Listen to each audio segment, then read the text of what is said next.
Very good evening everyone, welcome back to our class.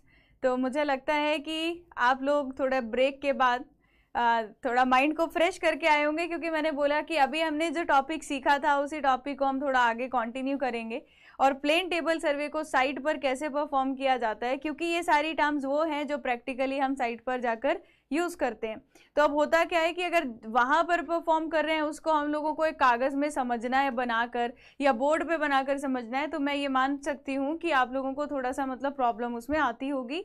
Notes की tension ना लीजिए, आपको यहाँ पर मतलब कोशिश करूँगी कोई एक्स्ट्रा क्लास में ले सकूँ जिसमें एक बार सभी क्विक रिवाइज हो जाए। बाकी आप जो स्लाइड्स में यहाँ पर लिखा हुआ है आप बाद में इनको डाउनलोड कीजिए और सारी स्लाइड्स को एक बार मर्ज कर लेना। तो सर्वे का जो आपका पहला क्लास था, फर्स्ट क्लास से लेकर लास्ट क्लास तक सभी को मर्ज कर लेना, वो एक नोट से आप उसमें रिवाइज कर सकते हो। अभी आपको पता है क्योंकि इस सब्जेक्ट में बहुत सारी चीज़ें ऐसी थियोरेटिकल थी जिसको हम लोग हर जगह पर लिखवाने का टाइम मेरे पास नहीं था, तभी हम इतना कम टाइम में जितना भी हमें टाइम मिला उसमें हम इस सब्जेक्ट को कवर कर पाए हैं। ठीक है, तो मैं क्या बोल रही हूँ कि यहाँ पर जितनी चीज़ें आपको प्रोवाइड की जा रही है वो मोर देन सफिशिएंट, आप उसको डाउनलोड कीजिए और वहाँ से रिवाइज कीजिएगा और कोशिश की जाएगी जल्द ही कि आप लोगों के साथ कुछ शॉर्ट नोट्स या ऐसा कुछ शेयर किया जाए। ठीक है, उसका भी कुछ चल रहा है प्लानिंग। तो अब आगे देखते हैं। हम लोग पढ़ रहे थे प्लेन टेबल सर्वे। मुझे ये बताओ, लास्ट में हमने जो मेथड इंटरसेक्शन का पढ़ा था आपको समझ में आ गया था, ये नहीं समझ में आया था? हाँ, अभी अब मैंने ये टर्म बोल दी है तो आप इसको बार बार मत पूछना कब होगा, कुछ टाइम लगेगा, आपको मिल जाएंगे, आपके एग्जाम से बहुत पहले मिल जाएंगे कि आपकी रिवीजन में वो हेल्पफुल हो। ठीक है, तो अब आपने इसको बार बार नहीं, थोड़ा पेशेंस रखना है और आपको सब चीज़ें प्रोवाइड की जाएंगी। अब मुझे ये बताइए, आप पहले तो मुझे ये बताइए कि इंटरसेक्शन मेथड क्लियर हो गया था जो भी हमने पढ़ा। इसके बाद हमारा एक मेथड बचता है ट्रैवर्सिंग मेथड। तो पहले मैं आप लोगों को ट्रैवर्सिंग मेथड पढ़ाऊंगी और ट्रैवर्सिंग मेथड के बाद आएंगे रीसेक्शन मेथड, और रीसेक्शन मेथड में हम पढ़ेंगे 2 पॉइंट प्रॉब्लम, 3 पॉइंट प्रॉब्लम। और अगर हम लोग सर्वे कर रहे हैं तो सर्वे करते टाइम एरर कौन कौन से आते हैं हम लोग उन एरर के बारे में भी डिस्कस करेंगे। तो एक बार मुझे बताओ, इंटरसेक्शन मेथड आप लोगों को क्लियर है? बाकी बाद में बातें कर लेना, अभी ज़रूरी चीज़ें कुछ हमें सीखनी है। तो हमें रेडिएशन मेथड में ये समझ में आया कि अगर हमें जितने भी पॉइंट्स हैं, all points are clearly visible, सारे हमें पॉइंट्स विजिबल भी थे और साथ ही साथ में एक्सेसिबल भी थे। अगर सारे पॉइंट दिखाई भी दे रहे हैं और उन तक हम पहुंच भी पा रहे हैं तो हम रेडिएशन मेथड को यूज़ करते हैं। दूसरा, अगर मैं बात करूं इंटरसेक्शन मेथड को तब यूज़ करेंगे अगर हम जिन पॉइंट्स को प्लॉट करना चाहते हैं वो हमें क्लियरली दिखाई दे रहे हैं, विजिबल तो हैं but they are not accessible.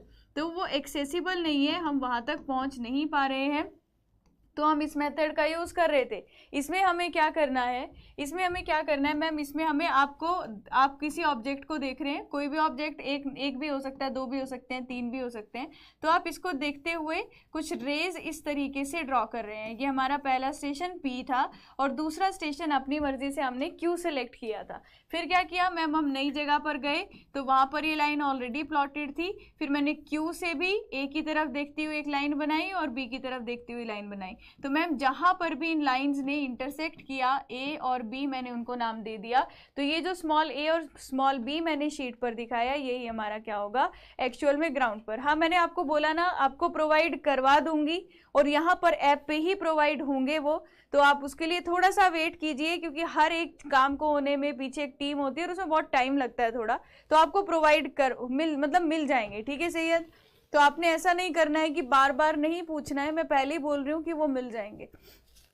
तो रेडिएशन मेथड आ गया, दूसरा इंटरसेक्शन मेथड हो गया।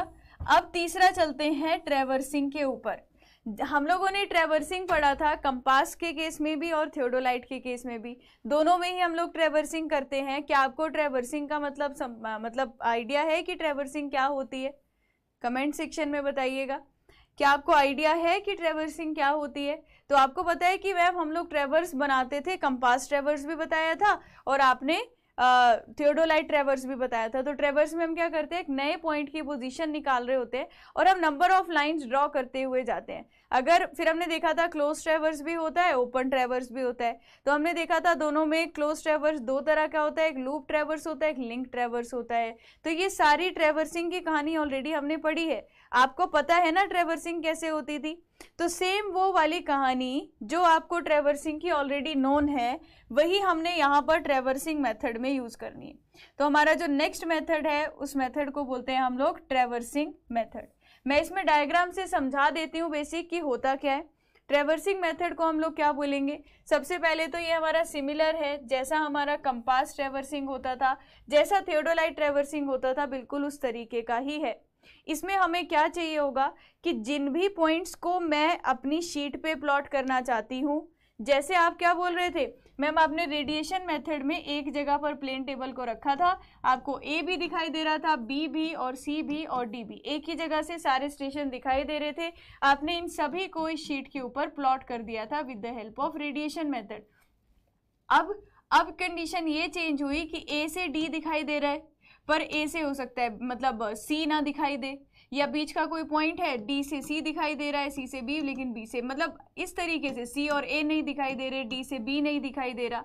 अगर ये कंडीशन है तो मुझे क्या करना होगा, अगर ऐसी सिचुएशन है कि एक ही जगह से मुझे सारे पॉइंट्स नहीं विजिबल है, एटलीस्ट मुझे कोई 2 स्टेशन दिखाई दे रहे हैं अपने आसपास के, एक इस तरफ वाला स्टेशन एक इस तरफ वाला स्टेशन, तो देखो अब क्या करना है, रेडिएशन मेथड से कंपेयर करके बता रही हूँ। तो मैम अब हमें क्या करना है, हमें यहाँ पर भी प्लेन टेबल को रखना पड़ेगा, फिर डी से मैं सी को ड्रॉ करूंगी, फिर मैं सी पर प्लेन टेबल को रखूंगी, फिर वहां से मैं बी को ड्रॉ करूंगी, बी पर प्लेन टेबल को रखूंगी, फिर मैं ए को ड्रॉ करूंगी, फिर मैं ए पर प्लेन टेबल को रखूंगी, फिर मैं डी को ड्रॉ करूंगी। तो इस केस में आपने एक जगह पे प्लेन टेबल नहीं रखा क्योंकि आपको एक जगह से सारे पॉइंट्स नहीं दिखाई दे रहे थे। आपको जिन जिन पॉइंट्स को अपनी शीट पर प्लॉट करना था वो सारे पॉइंट्स पर आपको क्या करना पड़ा, प्लेन टेबल को लेकर जाना पड़ा। तो ट्रैवर्सिंग मेथड में क्या करना पड़ता है, जैसे जब बताओ जब आप थियोडोलाइट ट्रैवर्सिंग करते हो या कंपास की हेल्प से ट्रैवर्स बनाते हो, क्या हर स्टेशन पर कंपास को रख के बियरिंग मेजर करते हैं या नहीं, यस और नो? अगर हम हर जगह पर कंपास को रखेंगे तभी तो हम बियरिंग या फिर एंगल मेजर कर पाएंगे। तो सेम वही केस है। अब इस डायग्राम में सुनना, क्योंकि ये अच्छे से बना हुआ है, मैं बनाऊंगी तो एग्जैक्ट ऐसा नहीं बनेगा। तो मैंने क्या किया, मैम मान लीजिए आपने यहाँ पर कोई एक स्टेशन था, ई स्टेशन, आपने वहाँ पर एक रेंजिंग रोड रख दी, ठीक है। अब ई स्टेशन है, रेंजिंग रोड आपको यहाँ से दिखाई दे रही है, तो मैंने एक ऐसा स्टेशन ए सेलेक्ट किया जहाँ से मुझे पी भी दिखाई दे रहा है, या मतलब ई नाम दे दिया मैंने इसको, ई भी दिखाई दे रहा है, और मैम ये बी स्टेशन भी दिखाई दे रहा है। अब सारा ध्यान आपका बोर्ड पे रहेगा और पूरा प्रोसीजर है, फिर से रिपीट करना मुश्किल है, तो एक बार में ध्यान से समझना। ऊपर वाली कोई कहानी नहीं देखनी है, जहां मैं जो बोलती जाऊंगी वो समझते जाना। क्या किया मैंने, मैं हाइलाइटर से वो चीज हाईलाइट करूंगी जिस स्टेप में हम अभी पहुंचे हैं। मैंने सबसे पहले प्लेन टेबल को अपनी इस पोजीशन पे रखा, यहाँ पर सेंटरिंग करी, लेवलिंग करी, फिर मैंने एलिडेट रखा ए पॉइंट पर। ए ग्राउंड पर कैपिटल ए था, शीट के ऊपर स्मॉल ए है, सब लोगों का ध्यान यहाँ पर रहेगा। स्मॉल ए पर एलिडेट रखकर आपने ई पॉइंट को साइड किया और एक रे ड्रॉ कर दी, क्लियर हो गया।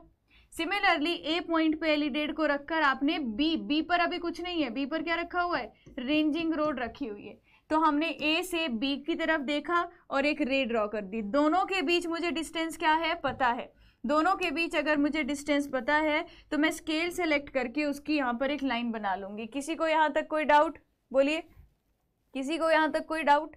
पहला स्टेप क्या किया है, प्लेन टेबल को रखा है, इस वाले स्टेशन को देखा और नेक्स्ट वाले स्टेशन को देखा, ठीक है। कुछ पूछना है यहाँ तक? इसलिए मैं आराम आराम से हर स्टेप बताऊंगी आपको, ताकि आपको समझ में आ जाए एक बार में कि क्या चीज़ है। अच्छा मैम, अब ये चीज़ हमारी शीट पर ऑलरेडी ड्रॉ हो चुकी है, अब क्या करेंगे, अब मैं अगले स्टेशन पर प्लेन टेबल को रखूंगी जहां पर आपने क्या रखी थी, पहले रेंजिंग रोड रखी थी। रेंजिंग रोड कहाँ रखी थी, बी पर रखी थी। अब मैं बी पर प्लेन टेबल को रखूंगी, इसकी लेवलिंग करूंगी, इसकी सेंटरिंग करूंगी, लेकिन अब मैंने जब यहाँ पर प्लेन टेबल को रखा तो यहाँ पर ज़रूरी मुझे क्या चाहिए कि ओरिएंटेशन भी होनी चाहिए प्रॉपर। मैम ओरिएंटेशन का मतलब क्या होगा, ए बी लाइन अगर इस डायरेक्शन में जा रही है तो इसमें भी ए बी लाइन सेम इसके पैरेलल ही होनी चाहिए, कि अगर मैं बैकवर्ड डायरेक्शन में बनाऊं तो ये सेम ही लाइन में आए। तो जब हम लोग बी स्टेशन पर गए, तो हमने लेवलिंग तो करी, फिर हमने सेंटरिंग भी करी, तो नए स्टेशन पर जाकर फिर हमने ओरिएंटेशन किया। ओरिएंटेशन का मतलब जो पिछले स्टेशन पे लाइन ड्रॉ करी थी वो अगले स्टेशन पे इसके बिल्कुल पैरेलल आ गई है। तो मैम जब आप बी स्टेशन पे गए थे तो अब फिर से मैं हाईलाइटर से बता रही हूँ कौन सी लाइन इसमें पहले से बनी थी, ई ए और ए बी। तो मैम ई ए और ए बी तो पहले से ही बनी हुई थी, यहाँ पर ई ए और ए बी लाइन पहले से ही बनी हुई थी, आपने प्रॉपर ओरिएंटेशन कर दिया। अभी हमारा प्लेन टेबल का है मैम बी पर है, प्लेन टेबल का है बी पर है। अब क्या कर रहा है, इस ए बी लाइन में जो हमने बी पॉइंट को छोटे स्मॉल बी से दिखाया है, अब अभी हमारे कागज में सिर्फ ये लाइन बनी है मान लीजिए, ठीक है। अब मैम बी पर एलिडेट रखा और अगले स्टेशन को देखोगे, अगले स्टेशन पर क्या पड़ा है अभी, रेंजिंग रोड। तो मैम बी पर एलिडेट रखा और रेंजिंग रोड की तरफ देखा, डिस्टेंस मेजर किया, जितना भी डिस्टेंस आया है, जितना भी डिस्टेंस आया है स्केल के अकॉर्डिंग उतनी लाइन यहाँ पर ड्रॉ कर दी। तो मैम अब हमारी शीट पर बी से मैंने नेक्स्ट स्टेशन जो था सी, उसके लिए एक और यहाँ पर एक लाइन ड्रॉ कर ली, ये पॉइंट मुझे यहाँ पर सी मिल गया। क्लियर हो गया यहाँ तक, किसी को कोई डाउट? पहले यहाँ थे अब यहाँ गए, जब यहाँ गए तो ई ए और ए बी पहले से बना हुआ था, बी पर एलिडेट रखा, सी की तरफ देखा और एक लाइन बना ली। क्लियर है? अब इससे अगला स्टेप क्या होगा, सेम चीज रिपीट होगी। मैम आप प्लेन टेबल को उठाइए, यहाँ से प्लेन टेबल को उठाएंगे, अब नई जगह पर लेकर गए, प्लेन टेबल को उठाया, अब नई जगह पर लेकर गए, जब नई जगह पर ले जाएंगे तो कौन सी लाइन है जो इसमें पहले से बनी हुई है, मैम ई ए बी और बी सी, ये वाली लाइन तो यहाँ पर पहले से ही बनी हुई है जितनी मैंने यहाँ पर बना दी। क्लियर मैम, ये लाइन यहाँ पर पहले से बनी हुई है। अब यहाँ पर पहले से बनी है लेकिन मुझे सेम स्टेप करने पड़ेंगे, लेवलिंग करना पड़ेगा, सेंटरिंग करना पड़ेगा, ओरिएंटेशन करना पड़ेगा। जब हम ओरिएंटेशन करेंगे और सी से वापस बी की तरफ देखेंगे तो मैम ये एक लाइन हमारी क्या आनी चाहिए, बिल्कुल सीधी लाइन में आनी चाहिए, इसमें थोड़ा आगे पीछे, लेकिन लाइन कैसे आनी चाहिए मैम, बिल्कुल सीधी आनी चाहिए। क्लियर हो गया सी स्टेशन तक की कहानी, सी तक की कहानी क्लियर हो गई सबको? एक बार चैट सेक्शन में बता दो। अब मैम सी पर जब हम शीट लेकर गए तो ये चीज तो पहले ही प्लॉट हुई हुई थी। अब मैंने क्या किया, अब मैम सी पर एलिडेट रखा और सामने डी स्टेशन की तरफ देखा और एक लाइन बना ली, तो वो जो लाइन बनी उसको सी डी कह दिया। फिर अगला स्टेप क्या होगा, अगला स्टेप क्या होगा, फिर आप डी स्टेशन पे पहुंचे, जब आप डी पर पहुंचे तो कौन सी लाइंस हैं जो ऑलरेडी प्लॉटेड है, तो मैम ई ए प्लॉट है, ए बी पहले से बनी है, ये वाली पहले से बनी है और सी डी भी पहले से बनी हुई है। तो जब आप इस जगह पर जाओगे तो इतना चीज पहले से ड्रॉ हो चुका है, इतनी चीज पहले से ड्रॉ हो चुकी है। तो मैम अब लास्ट क्या करना होगा, डी से ई को देखते हुए एक लाइन देखनी है, तो ये जो लाइन मैं यहाँ बनाऊंगी ये स्मॉल ई को टच करनी चाहिए, क्योंकि स्मॉल ई तो यहाँ भी बना हुआ था, तो इससे टच करती हुई ये ट्रैवर्स पूरा क्लोज होना चाहिए। क्योंकि अगर मैं ग्राउंड पर भी बनाऊंगी इन सारे पॉइंट्स को ज्वाइन करके तो ये क्या बन रहा है, एक क्लोज ट्रैवर्स। तो जब मैं यहाँ पर भी बनाऊं तो वो क्या होना चाहिए, पूरा क्लोज होना चाहिए। डिस्टेंस मेजर करने के लिए आप यहाँ पर टेप का ही यूज करते हो और कोई इंस्ट्रूमेंट नहीं यूज करते, क्योंकि वो ज़्यादा महंगा पड़ जाएगा। प्लेन टेबल सर्वे वैसे ही हमने इसका एक एडवांटेज बोला था कि कॉस्टली कम होता है, उसकी लेबर भी नहीं चाहिए। तो जितने भी पॉइंट्स हम मेजर करते जाएंगे तो वो सारे हम चेन की हेल्प से मेजर करते जाएंगे।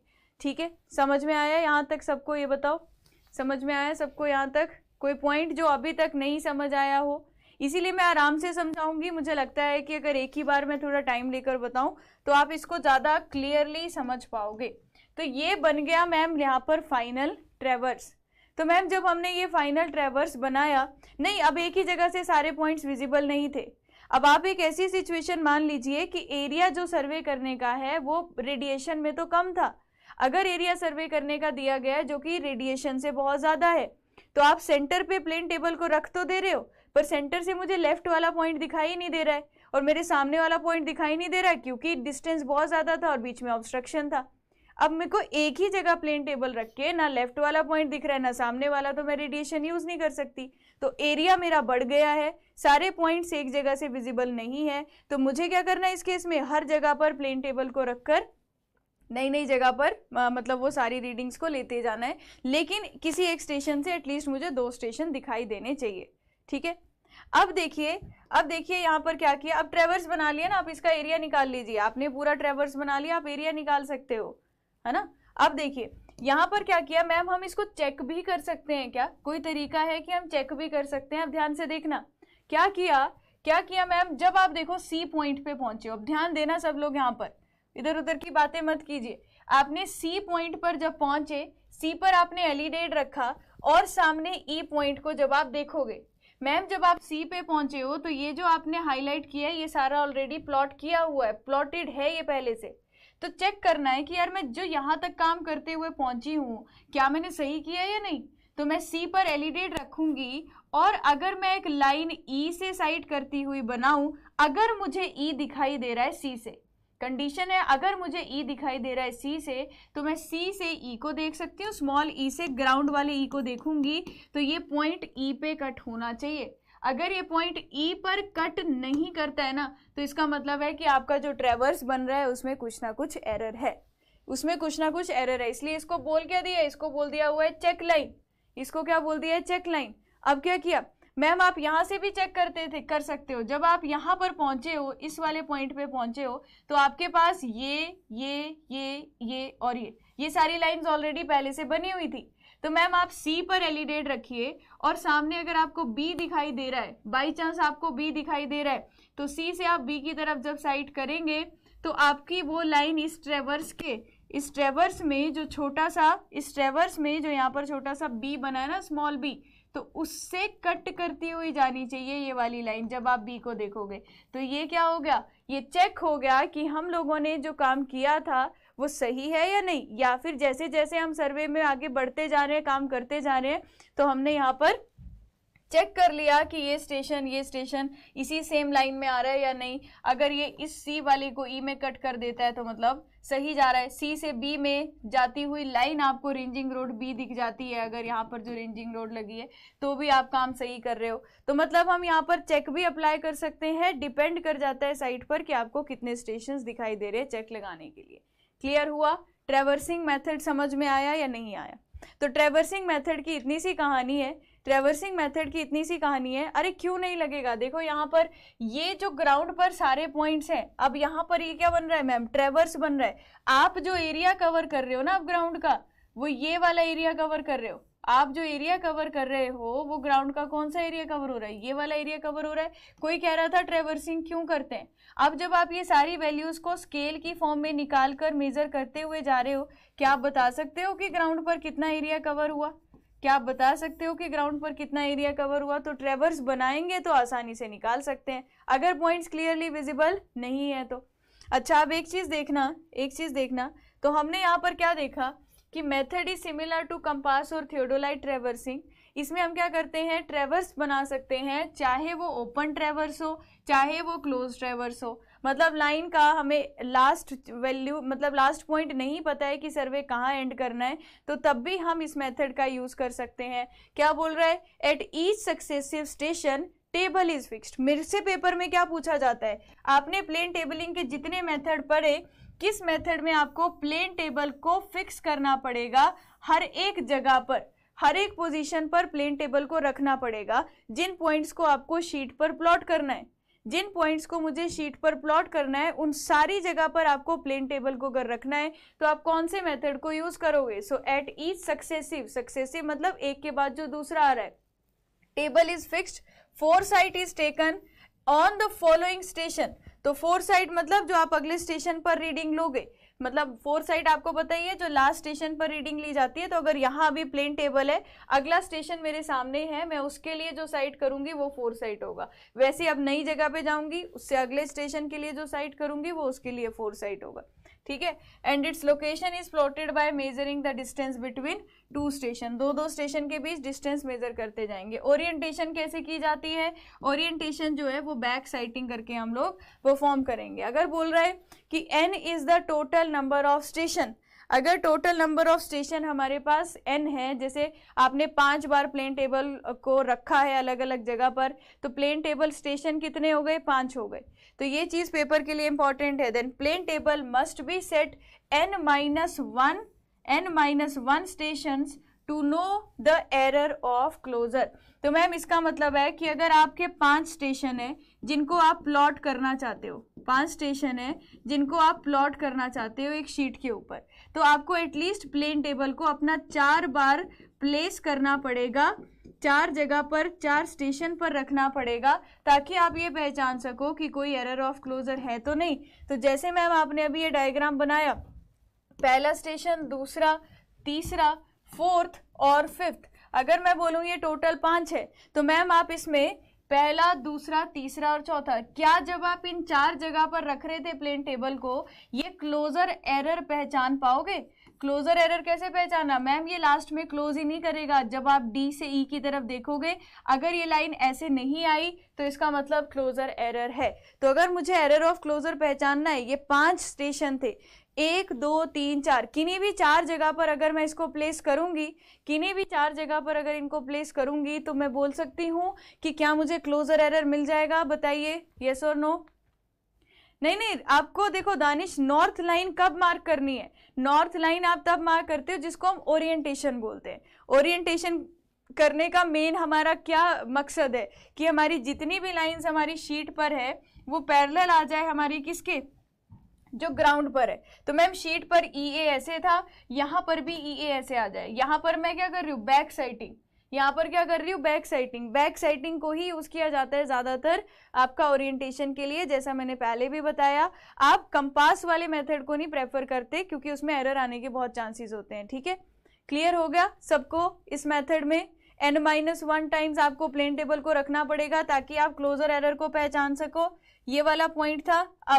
अब ये चीज भी पूछी जाती है, इफ n स्टेशंस है, आपको लिखा होगा अगर 5 स्टेशन है, कितनी बार आपको बैक साइटिंग करनी पड़ी? तो मैम अगर आप बैक साइटिंग से ही यहाँ पर वो करते हो, ओरिएंटेशन करते हो, तो कितनी बार बैक साइटिंग आपको यहाँ पर करनी पड़ेगी? तो मैम जितनी बार भी हम प्लेन टेबल को नई जगह पर लेकर जाते हैं तो हमें उसकी बैक साइटिंग करनी पड़ेगी। अब मैं मान लेती हूँ सबसे पहले मैंने प्लेन टेबल को यहाँ रखा, अगर ये 2 रेज ड्रॉ करी तो कोई बैक साइटिंग नहीं बैक साइड नहीं करना पड़ा। दूसरी बार मैंने प्लेन टेबल को यहाँ रखा, मुझे ओरिएंटेशन करनी पड़ेगी। मैंने यहाँ पर रखा, मुझे यहाँ ओरिएंटेशन करनी पड़ेगी। यहाँ रखा, यहाँ ओरिएंटेशन करनी पड़ेगी। अगर मैंने यहाँ रखा, फाइनली चेक करना है ई से ए की वाली लाइन को भी, यहाँ ओरिएंटेशन करनी पड़ेगी। तो मैम आप जितनी बार प्लेन टेबल को रखते हो उससे एक कम बार आपको बैक साइड उसमें करना पड़ता है। ठीक है, क्लियर हो गया? क्योंकि हमें पता है जितनी बार नई नई जगह पर प्लेन टेबल जाएगा बैक साइटिंग होगी। तो पहली जगह पर जब आपने प्लेन टेबल रखा है वहां तो कोई बैक साइटिंग नहीं होता, हर नए स्टेशन पर बैक साइट होता है, तो नए वाली सभी जगह पर बैक साइटिंग ली जाएगी। क्लियर सबको? कमेंट सेक्शन में बता दीजिए एक बार। तो इसमें क्या लिखा है कि working principle of this method is same as that of radiation method with only difference. Radiation method से डिफरेंस क्या है? In this case radiation the observation are taken to this point which are to be detail on map. इस line का मतलब क्या है? Observation are taken on this point, observation are taken on this point which are detailed on map. मतलब ma'am आपको जिन points को map पर show करना है, जैसे small a, small b, small c, small d, आपको इन पॉइंट्स को मैप पर शो करना था, तो आप ऑब्जर्वेशन भी इन पॉइंट्स के ऊपर लोगे। मतलब आपने a पर भी प्लेन टेबल को रखा होगा, b पर भी प्लेन टेबल होगा, c पर भी प्लेन टेबल होगा। तो मैम इसका मतलब है इस केस में आपको हर उस जगह को पर प्लेन टेबल को रखना होगा जहां पर जो भी आपको पॉइंट शीट पर प्लॉट करने हैं। समझ गए? So while in traversing, observation are made on those point which will subsequently use as a station। तो इसमें हर जगह पर आपको प्लेन टेबल को रखना पड़ेगा, और जो रेडिएशन मेथड है वहां पर आपको प्लेन टेबल को एक ही जगह पर रखना है और सारे पॉइंट्स आपको एक ही जगह से क्लियरली दिखने चाहिए। क्लियर हो गया? बोलो। तो इस केस में क्या होगा? रेडिएशन होगा। रेडिएशन मतलब रेज ड्रॉ करेंगे उन पॉइंट्स की which are to be detailed on map. इसमें क्या होगा? Those points which will be subsequently used as a station. मतलब जिन पॉइंट्स को प्लॉट करना है उनको हम प्लेन टेबल स्टेशन की तरह यूज करेंगे। किसी को यहां तक कुछ पूछना है तो बताइए। क्लियर हो गया? बोलो। फिर आगे बढ़ूंगी मैं। अगला जो मेथड है दैट इज रीसेक्शन मेथड। यहाँ तक कुछ पूछना है? अब देखो इसका अगर मैं एक दो क्वेश्चन आपको ये चेक करने के लिए कि आप कितना आंखें खोल कर और कानों को भी खोल कर सुन रहे हो, तो आप इसका आंसर कर पाओगे। क्वेश्चन देखिए क्या है, इस एग्जाम में आते हैं। Orientation of plane table can be done. Orientation plane table से हम कैसे कर सकते हैं? तो अभी कितनी बार रिपीट कर दिया, by means of trough compass, by means of back sighting, या दोनों से कर सकते हैं या नन ऑफ अबव। तो मेरा आंसर क्या हो जाएगा? आंसर हो जाएगा ma'am both A and B, trough compass से भी और बैक साइटिंग से भी। अब देखो जैसे बोला which one of the following is not a working operation of plane table. अगर मैं आपसे पूछूं इसमें से कौन सा ऑपरेशन है जो आपने प्लेन टेबल के लिए मतलब वर्किंग ऑपरेशन नहीं है? लेवलिंग, सेंटरिंग, ओरिएंटेशन, ट्रांजिटिंग, अभी बता दीजिए। होमवर्क क्वेश्चन अभी सॉल्व हो जाएगा, अभी अभी पढ़ा है आपने। हाँ, तो कौन सा मेथड है ऐसा? विच one of the following is not a working operation. तो ऑपरेशन क्या दे मैम? लेवलिंग करते हैं, सेंटरिंग करते हैं, ओरिएंटेशन भी करते हैं, लेकिन जो लास्ट में यहाँ पर लिखा हुआ है दैट इज ट्रांजिटिंग। लास्ट लिखा हुआ है ट्रांजिटिंग, ट्रांजिटिंग नहीं करते हैं। ट्रांजिटिंग कहाँ पर यूज होता था बताओ? ट्रांजिटिंग अगर नहीं करते हैं तो आपको ये भी पता होना चाहिए ये कहाँ पर यूज होती थी टर्म, कहाँ पढ़ा था? ट्रांजिटिंग के बारे में कहाँ पर सुना था, ये बता दीजिए। फिर इसके आगे बढ़ते हैं अपने नेक्स्ट टॉपिक पर विच इज आवर रीसेक्शन मेथड। इसके बाद चलते हैं नेक्स्ट मेथड पर विच इज आवर रीसेक्शन मेथड। अब मैं आपको एक सिंपल सी कहानी समझाती हूँ ताकि आपको समझ आ सके कि हम रीसेक्शन मेथड कहाँ पर यूज करते हैं। रीसेक्शन मेथड, इसको हमने थियोडोलाइट में पढ़ा था। अगर थियोडोलाइट वर्टिकल प्लेन में ऐसे घूम सकता है, ऊपर और नीचे वर्टिकल एंगल मेजर कर सकता है, तो उस केस में हम उसको क्या बोलेंगे कि हमारा जो थियोडोलाइट है वो ट्रांजिट थियोडोलाइट है। अब एक बात सुनना, जो मैं आपको समझा रही हूँ अगले वाले मेथड से रिलेटेड है। रीसेक्शन क्यों करना पड़ता है सुनना। मैम हुआ क्या, आप मान लीजिए अभी सर्वे कर रही थी, आपने यहाँ पर अलग अलग पॉइंट्स जो थे उनको देखा और देखने के बाद आपने शीट पर उनको प्लॉट कर दिया। तो मान लीजिए मेरा ये ग्राउंड पर पी पॉइंट था और आपने उनको शीट पर प्लॉट कर दिया। तो ये क्या रिप्रेजेंट कर रही हूँ मैं आपको? शीट, ठीक है, जिस पर मैंने आज काम किया था, जिस पर मैंने आज यहाँ से पहले मान लेते हैं, मान लो मैंने 1 मई को मैंने इस शीट पर काम करके ए और बी पॉइंट को लोकेट किया था। तो मुझे पता है ए और बी कहाँ पर है। अब हुआ क्या कि आज के दिन सेम जगह, ये ग्राउंड पर ही आपने प्लेन टेबल को रखा होगा मैम, ग्राउंड पर आपने प्लेन टेबल को रखा होगा। अब जब मैंने 1 मई को काम किया ना, तो मुझे क्या था कि मुझे बाद में मैंने सोचा यार मुझे और भी फीचर्स को लोकेट करना चाहिए था, कोई सी फीचर था, कोई डी फीचर था, पर मैं उस दिन नहीं कर पाई। मुझे इस जगह की डिटेल जाननी है तो मेरे को सी और डी मिस हो गया, या मैं बोल सकती हूँ कि मुझे बाद में सोचा कि इनको भी इस मैप में बनाना चाहिए। तो अब मैंने क्या किया, अब मैं साइट पर गई, ठीक है, साइट पर गई। क्यों? क्योंकि मैं और कुछ पॉइंट्स को भी यहाँ पर दिखाना चाहती हूँ। अब जब मैं साइट पर गई, वैसे तो मैंने ग्राउंड पर मार्क किया था कि मेरा स्टेशन पी कहाँ पर है, तो मैंने अपने आइडिया से वहां पर इसको प्लेन टेबल को रख दिया। अब जब मैं नई जगह पर जाऊंगी और प्लेन टेबल को अगले दिन या 4 दिन या 5 दिन बाद रखूंगी, तो मुझे बताओ अब है क्या कि इस पे क्या बना हुआ है मैम? इस पे एक लाइन आपने ऑलरेडी बनाई हुई है, ए पी और ए बी, कुछ इस तरीके से। तो ये वाली लाइन आपने पहले से बना रखी है, पर एग्जैक्ट मुझे नहीं पता कि ग्राउंड की किस पोजीशन पे खड़े थे। 5 दिन पहले मैं जहां पर थी, आप स्टेशन को कैसे ही मार्क करके आओगे, एग्जैक्ट स्टेशन मार्क। अब हुआ क्या कि जब आपने उस दिन रीडिंग ली थी, तो उस दिन रीडिंग ली थी ए और बी लाइन ऐसे थी, ग्राउंड पर भी ए और बी लाइन इसके बिल्कुल पैरेलल आ रही थी। आज मैं अपने आइडिया से जाती हूँ और अपने आइडिया से प्लेन टेबल को रखा है, यहाँ पर रख दिया, और मुझे लग रहा है कि अभी भी ये लाइन क्या एक दूसरे के पैरेलल है। पर क्या है, अब सुनना मैम, क्या हुआ जब आप अगले दिन गए, आपको एग्जैक्ट पोजीशन प्लेन टेबल की नहीं पता थी, या अगर ग्राउंड पर आपने गलती से स्टेशन मार्क किया भी था, आप जब प्लेन टेबल को वहां रखोगे तो आपको क्या ये जरूरी चाहिए कि जब आप नए पॉइंट्स की पोजीशन निकालना चाहते हो, उससे पहले आपको ये पता हो कि प्लेन टेबल प्रॉपरली ओरिएंट है या नहीं? प्रॉपरली ओरिएंट का मतलब कि अगर ग्राउंड के 2 पॉइंट ऐसे जा रहे हैं, मेरी शीट में भी वो दोनों पॉइंट्स इसके बिल्कुल पैरेलल होने चाहिए। यस और नो आंसर करना, जो बात मैंने बोली वो समझ में आई क्या? कि अगर ग्राउंड पे ये लाइन मैम ऐसे जा रही है तो हमारी शीट पर भी ये लाइन कैसे होनी चाहिए, इसके बिल्कुल पैरेलल होनी चाहिए। जल्दी से बता दीजिए, समझ में आया? तो मैम ये बहुत ज़रूरी है कि जब आप अगले दिन रखोगे प्लेन टेबल या 5 दिन बाद जाओगे तो प्लेन टेबल को जहां भी रखो, पहली बात तो कहाँ रखा है वो पोजीशन निकालनी है। दूसरी बात, जहां प्लेन टेबल पड़ा है क्या वो ग्राउंड वाले पॉइंट से प्रॉपरली ओरिएंट है या नहीं, मुझे नहीं पता। तो मुझे क्या करना पड़ेगा, अलग अलग मेथड ऐसे यूज करने पड़ेंगे जिससे मैं ये निकाल सकूं कि जहां पर मैं अभी खड़ी हूं वो सेम पॉइंट्स हमारी शीट पर से ग्राउंड वाली पॉइंट्स के बिल्कुल पैरेलल आ भी रहे हैं या फिर नहीं आ रहे। तो मुझे क्या करना है मैम, आपको क्या करना है, शीट पर ये P पॉइंट की पोजीशन, शीट पर आपको एक पोजीशन निकालनी है और इसी पोजीशन को आपको ग्राउंड पर भी निकालना है। या अगर आपको ग्राउंड पर पता है तो आपको शीट पर ये बताना है कि ये P यहाँ पर होना था या P डैश ऐसे होना था, या ये प्लेन टेबल को अगर मैं देखो ऐसे रोटेट कर देती तो P इस तरफ आ जाता।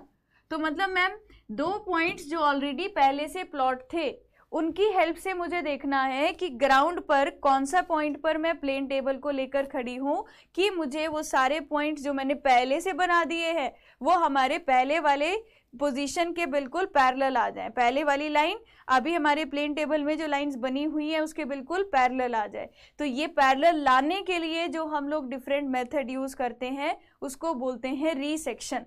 क्लियर और नोट? जल्दी से बोलो, मुझे लग रहा है प्रिया को ही समझ आया, बाकी लोगों को नहीं समझ में आ रहा है। हाँ, तो रीसेक्शन क्यों बोला?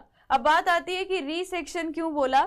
इसके पीछे भी एक छोटा सा ये कॉन्सेप्ट है कि मैम जब आपने ऑलरेडी ए पॉइंट को और बी पॉइंट को शीट पर पहले से प्लॉट किया हुआ है, जब मुझे नए पोजीशन को निकालना है तो हम जो प्रोसीजर जो अभी हम पढ़ने वाले हैं, जो हम प्रोसीजर यूज करते हैं उसमें क्या करते हैं कि यहाँ पर एलिडेट रखते हैं, ए की तरफ देखते हैं और पीछे की तरफ ए पर एलिडेट रखा, ए की तरफ देखा, ग्राउंड वाले कैपिटल ए की तरफ देखा और बैकवर्ड डायरेक्शन में एक रे बना दी।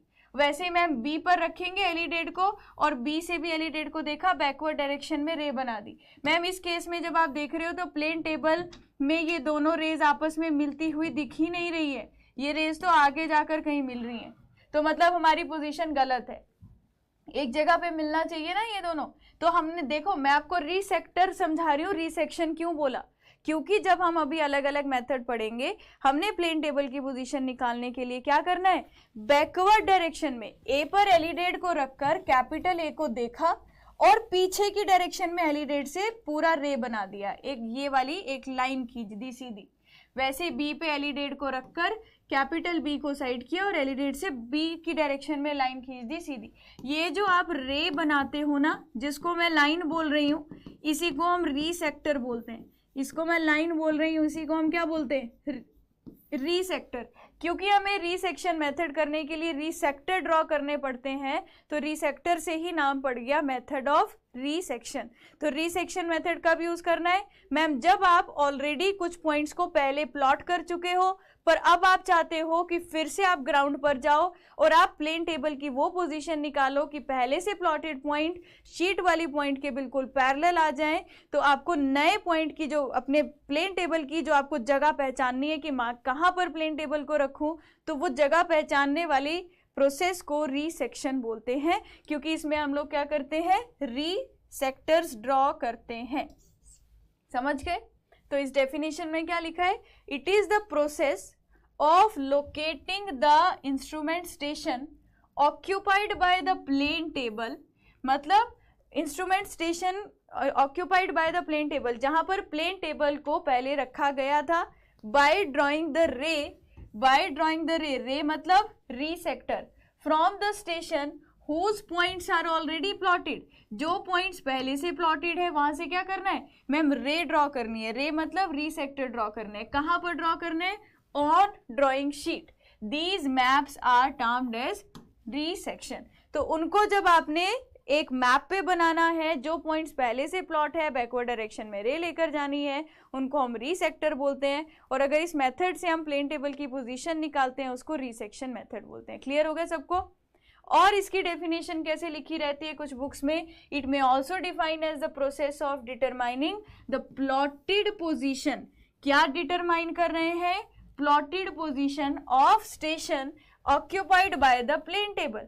प्लॉटेड पोजीशन से हम प्लेन टेबल की पोजीशन निकाल रहे हैं। कैसे निकाल रहे हैं? By side taken toward the known point. Known point जो मुझे दिखाई दे रहा है, जहां से हम लोग साइट या फिर जो रे बना रहे हैं, जिसको हमने क्या बोला, री सेक्टर बोला, उन रेज को। ठीक है। So if table is not correctly oriented, we can not get the correct location of station. तो जैसा मैंने इस डायग्राम में दिखाया आपको, मैम अगर आपने यहाँ प्लेन टेबल को रखा था, दोनों रेज मिल ही नहीं रही है, तो इसका मतलब आपका जो प्लेन टेबल है वो प्रॉपरली ओरिएंटेड नहीं है। ठीक है, तो प्रॉपरली ओरिएंटेड नहीं है। So if table is not correctly oriented, we can not get the correct location of the station. So problem in orientation, the plane table at station can be solved by different method. तो ये जो problem आ रही है कि हमारा plane table हम एक ऐसी जगह पर रखे जो पहले प्लॉटेड पॉइंट के ओरिएंटेड भी प्रॉपर हो, तो उसको सॉल्व किया जाता है 4 मेथड से। वो 4 मेथड को थोड़ा थोड़ा समझते हैं। प्रीलिम्स में आपको जो भी एग्जाम आएगा, जो आपके स्टेट में एग्जाम क्वेश्चन पूछे जाएंगे, वो आपसे सिर्फ उनके मेथड्स के नाम ही पूछे जाते हैं कि इस मेथड को कहाँ यूज़ किया जाता है, क्यों यूज़ किया जाता है, उससे ज़्यादा नहीं आता है। पर मैं आपको थोड़ा थोड़ा आइडिया दूंगी कि इन मेथड्स में हम इस प्रॉब्लम को कैसे सॉल्व कर पा रहे हैं। यहाँ तक कुछ पूछना है किसी ने तो बोलो। अभी जितना बताया यहाँ तक कुछ पूछना है तो बोलो।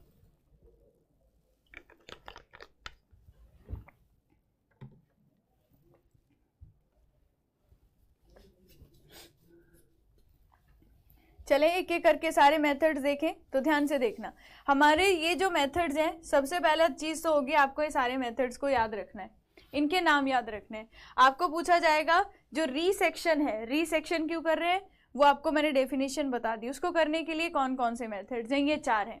4 क्या है? Resection after orientation by compass, resection after orientation by back sighting, resection after orientation by 2 point problem, और लास्ट है 3 पॉइंट प्रॉब्लम।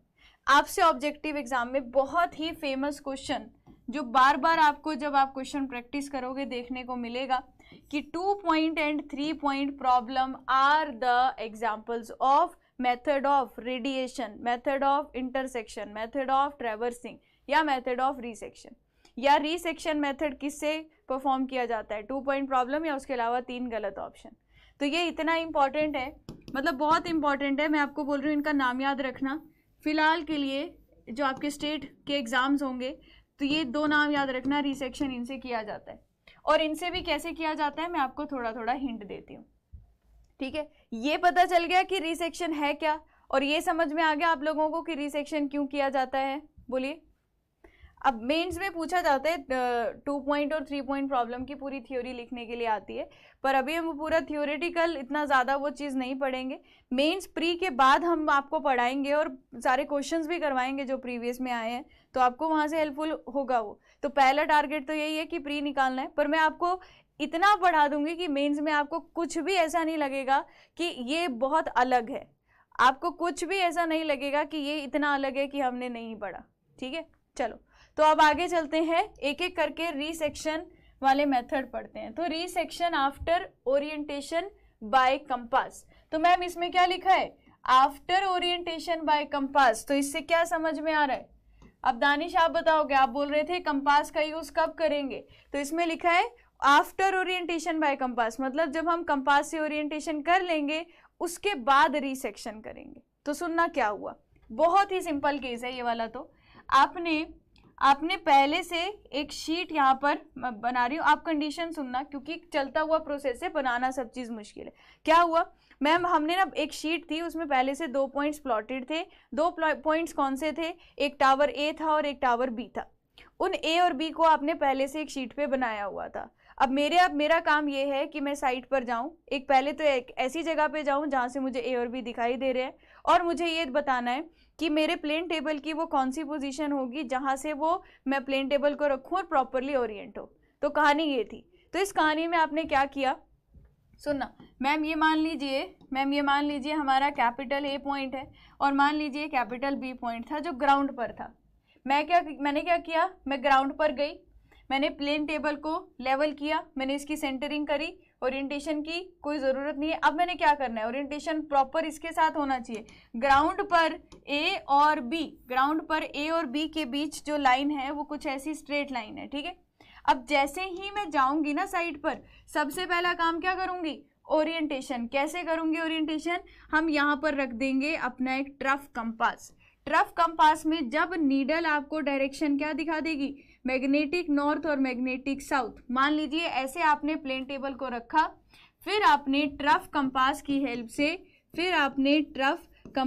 हेल्प से क्या किया, मैग्नेटिक मेरिडियन को एस्टेब्लिश कर लिया। मैग्नेटिक मेरिडियन को एस्टेब्लिश करने के बाद आपके पास मैम क्या था, पहले से इसको मुझे लगता है चेंज करना पड़ेगा क्योंकि इस शीट के अकॉर्डिंग ये आएगा नहीं, ये भी देखना है कि कट भी कर जाए वो।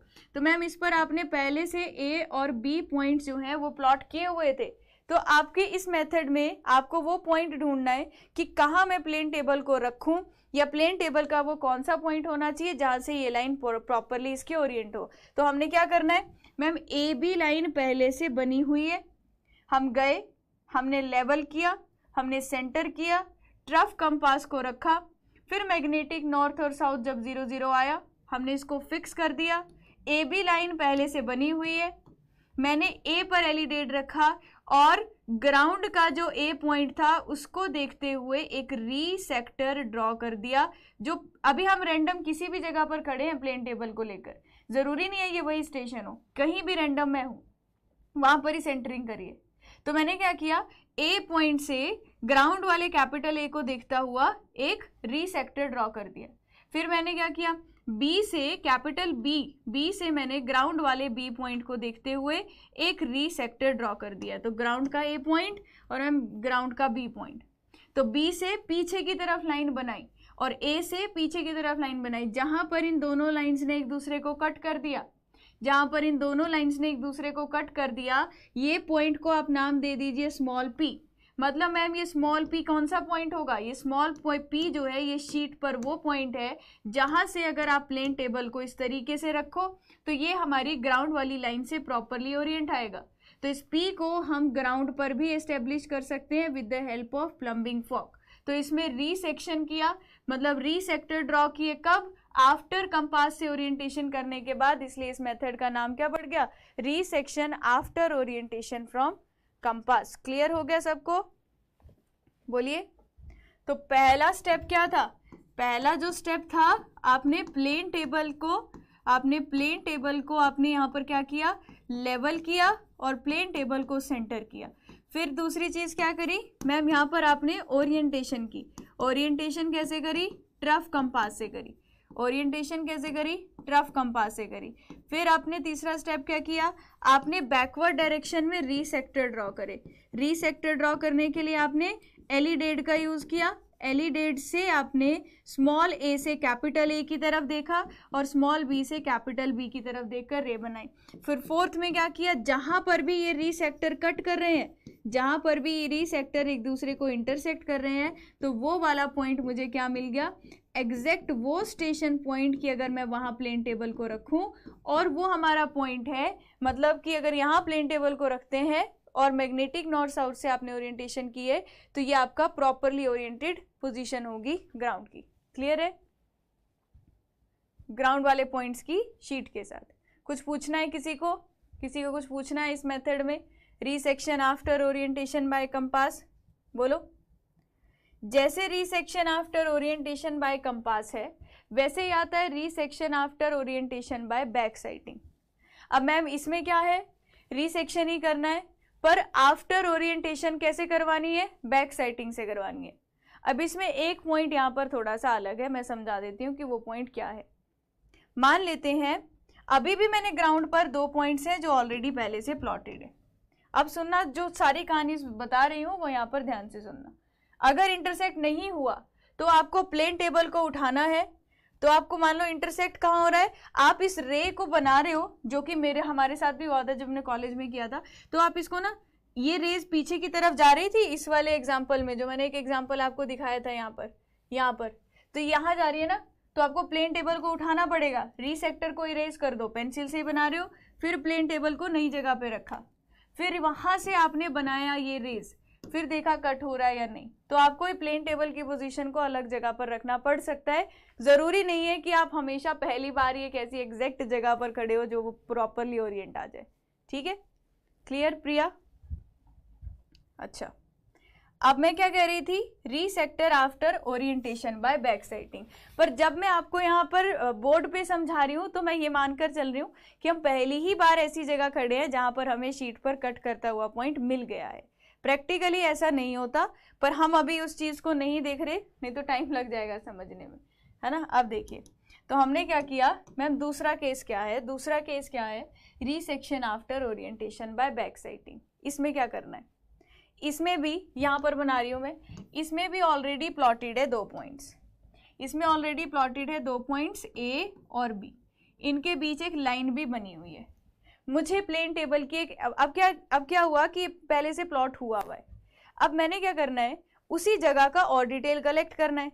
तो मुझे क्या चाहिए कि मैं कोई पॉइंट इसके आसपास ऐसा ढूंढूं जहां से प्लेन टेबल प्रॉपरली ओरिएंट भी हो, और जिन पॉइंट्स को मैं अभी तक लोकेट नहीं कर पाई हूँ और करना चाहती हूँ वहाँ के आसपास की डिटेल मिल जाए। तो क्या होगा इस केस में, ये ए और बी पहले से प्लॉटेड है, ए और बी लाइन पहले से बनी हुई है।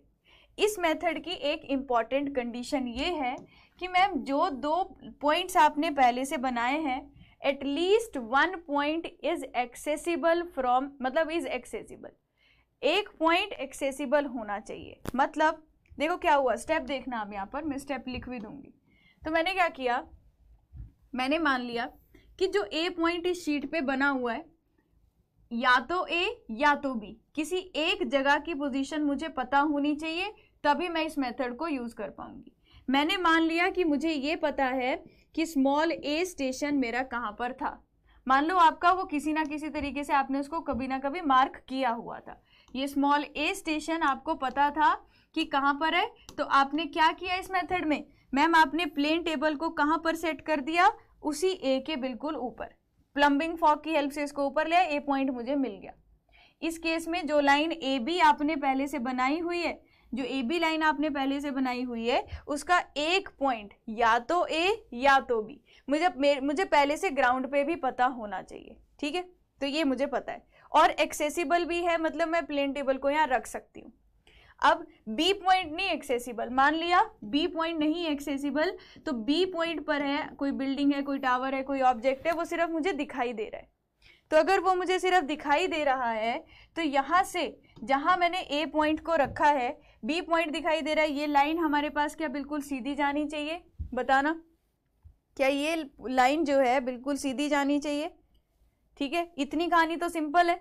यहाँ थे, यहाँ से मैम बी दिखेगा, तो ये ए बी वाली लाइन बिल्कुल सीधी जानी चाहिए। तो मैम जब आप ए पर प्लेन टेबल रखोगे, जब आप ए पर प्लेन टेबल को रखोगे, उसको लेवल करोगे, सेंटर करोगे, लेकिन बैक साइटिंग करके आपको ओरिएंटेशन करना पड़ेगा, आपको बैक साइटिंग करनी पड़ेगी ताकि आप बी से ए वाली लाइन बिल्कुल सीधी आ जाए। तो ओरिएंटेशन कर दी हमने, ठीक है, ये सीधी आ गई। अब क्या किया, ए पर तो हम प्लेन टेबल को रख सकते थे। अच्छा, अब मुझे ना इस वाली साइड, ये एक पूरा एरिया है, मुझे यहाँ पर कहीं पर भी, यहाँ इस वाली साइड वो पॉइंट चाहिए कि मैंने जो लोकेट करनी है ना बाकी डिटेल, तो मुझे पता है कि इस एरिया की इस साइड पे मुझे कहीं पर भी मिल जाए एक ऐसा पॉइंट जो ऑलरेडी प्लॉटेड थे, वो उसके पैरेलल आ जाए। तो मैंने रैंडम अपनी मर्जी से, अब फिर से अपनी मर्जी आ गई, रैंडम मैंने अपनी मर्जी से यहाँ कहीं पर मान लिया कि जो पॉइंट मैं शीट पर लाना चाहती हूँ और प्रॉपरली ओरिएंट हो, वो ये सी है।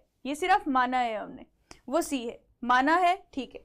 अब जब हमारा प्लेन टेबल यहाँ था, तो जिसको मैंने माना है, मैंने वहां की तरफ देखता हुआ क्या किया, एक लाइन ड्रॉ कर दी, या फिर आप बोल सकते हो एक रे आपने इस डायरेक्शन में ड्रॉ कर दी।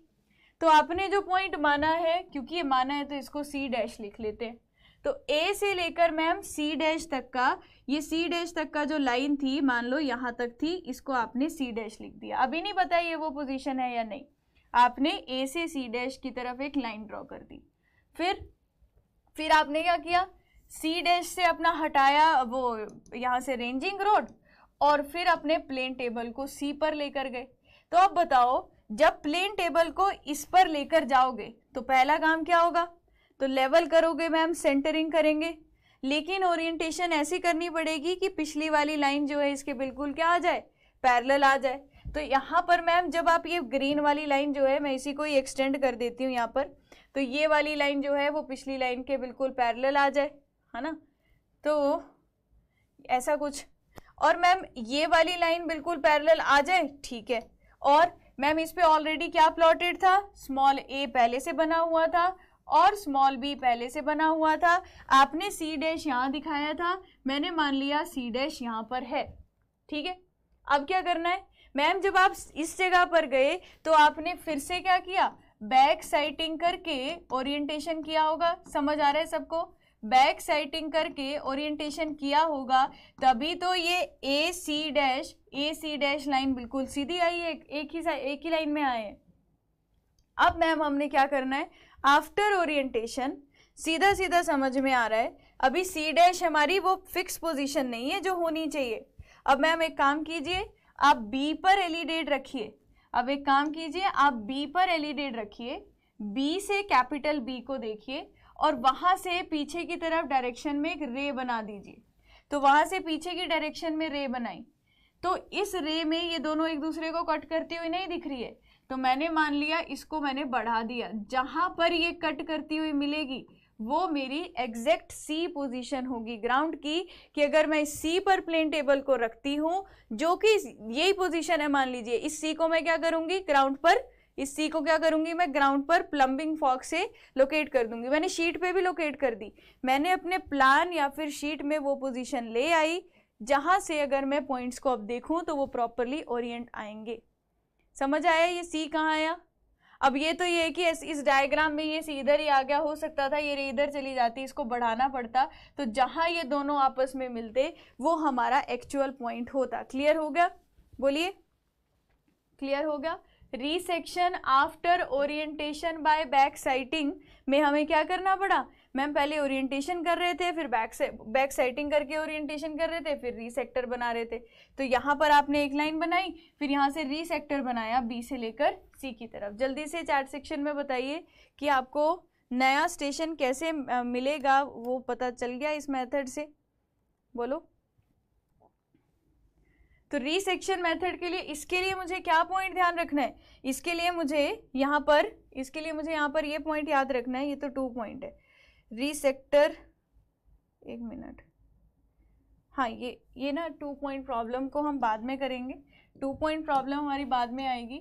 तो ये पिछली वाली हेडिंग को ही हम आगे कंटिन्यू कर रहे हैं, 2 पॉइंट प्रॉब्लम नहीं आएगा ये। तो इसमें देखना क्या लिखना है आपको, क्या पॉइंट रखना है याद। Resection after orientation by back sighting, उसका पॉइंट लिखा है बाय बैक साइटिंग, और दूसरी चीज बाय ट्रफ कंपास, जो आप कंपास से कर रहे हो। तो देखिए क्या लिखे हैं यहाँ पर 2 पॉइंट ये लिखे हैं कि अबव 2 मेथड्स ऑफ रीसेक्शन, पहला मेथड कम यूज किया जाता है क्योंकि हम कंपास का यूज कर रहे हैं, तो मैम उसमें लोकल अट्रैक्शन हो सकता है। सेकेंड मेथड में it is necessary to set the plane table on one of the known points. आप देख रहे थे अगर मुझे सी पॉइंट लोकेट करना था तो अगर मुझे ए और बी में से किसी एक जगह पर प्लेन टेबल को रखना पड़ेगा, तभी हम जो सेकेंड मेथड है उसको यूज कर सकते हैं। ठीक है, अब चलते हैं 2 पॉइंट प्रॉब्लम और 3 पॉइंट प्रॉब्लम में। और आपको मैंने पहले ही बता दिया कि 2 पॉइंट प्रॉब्लम और 3 पॉइंट प्रॉब्लम की डेफिनेशन भी याद होनी चाहिए, और ये भी ध्यान रखना कि ये जो दोनों मेथड्स हैं ये मेथड ऑफ रीसेक्शन होते हैं। ठीक है, इतना ही एग्जाम में अभी तक जो हमने पढ़ा इस मेथड से पूछा जाता है।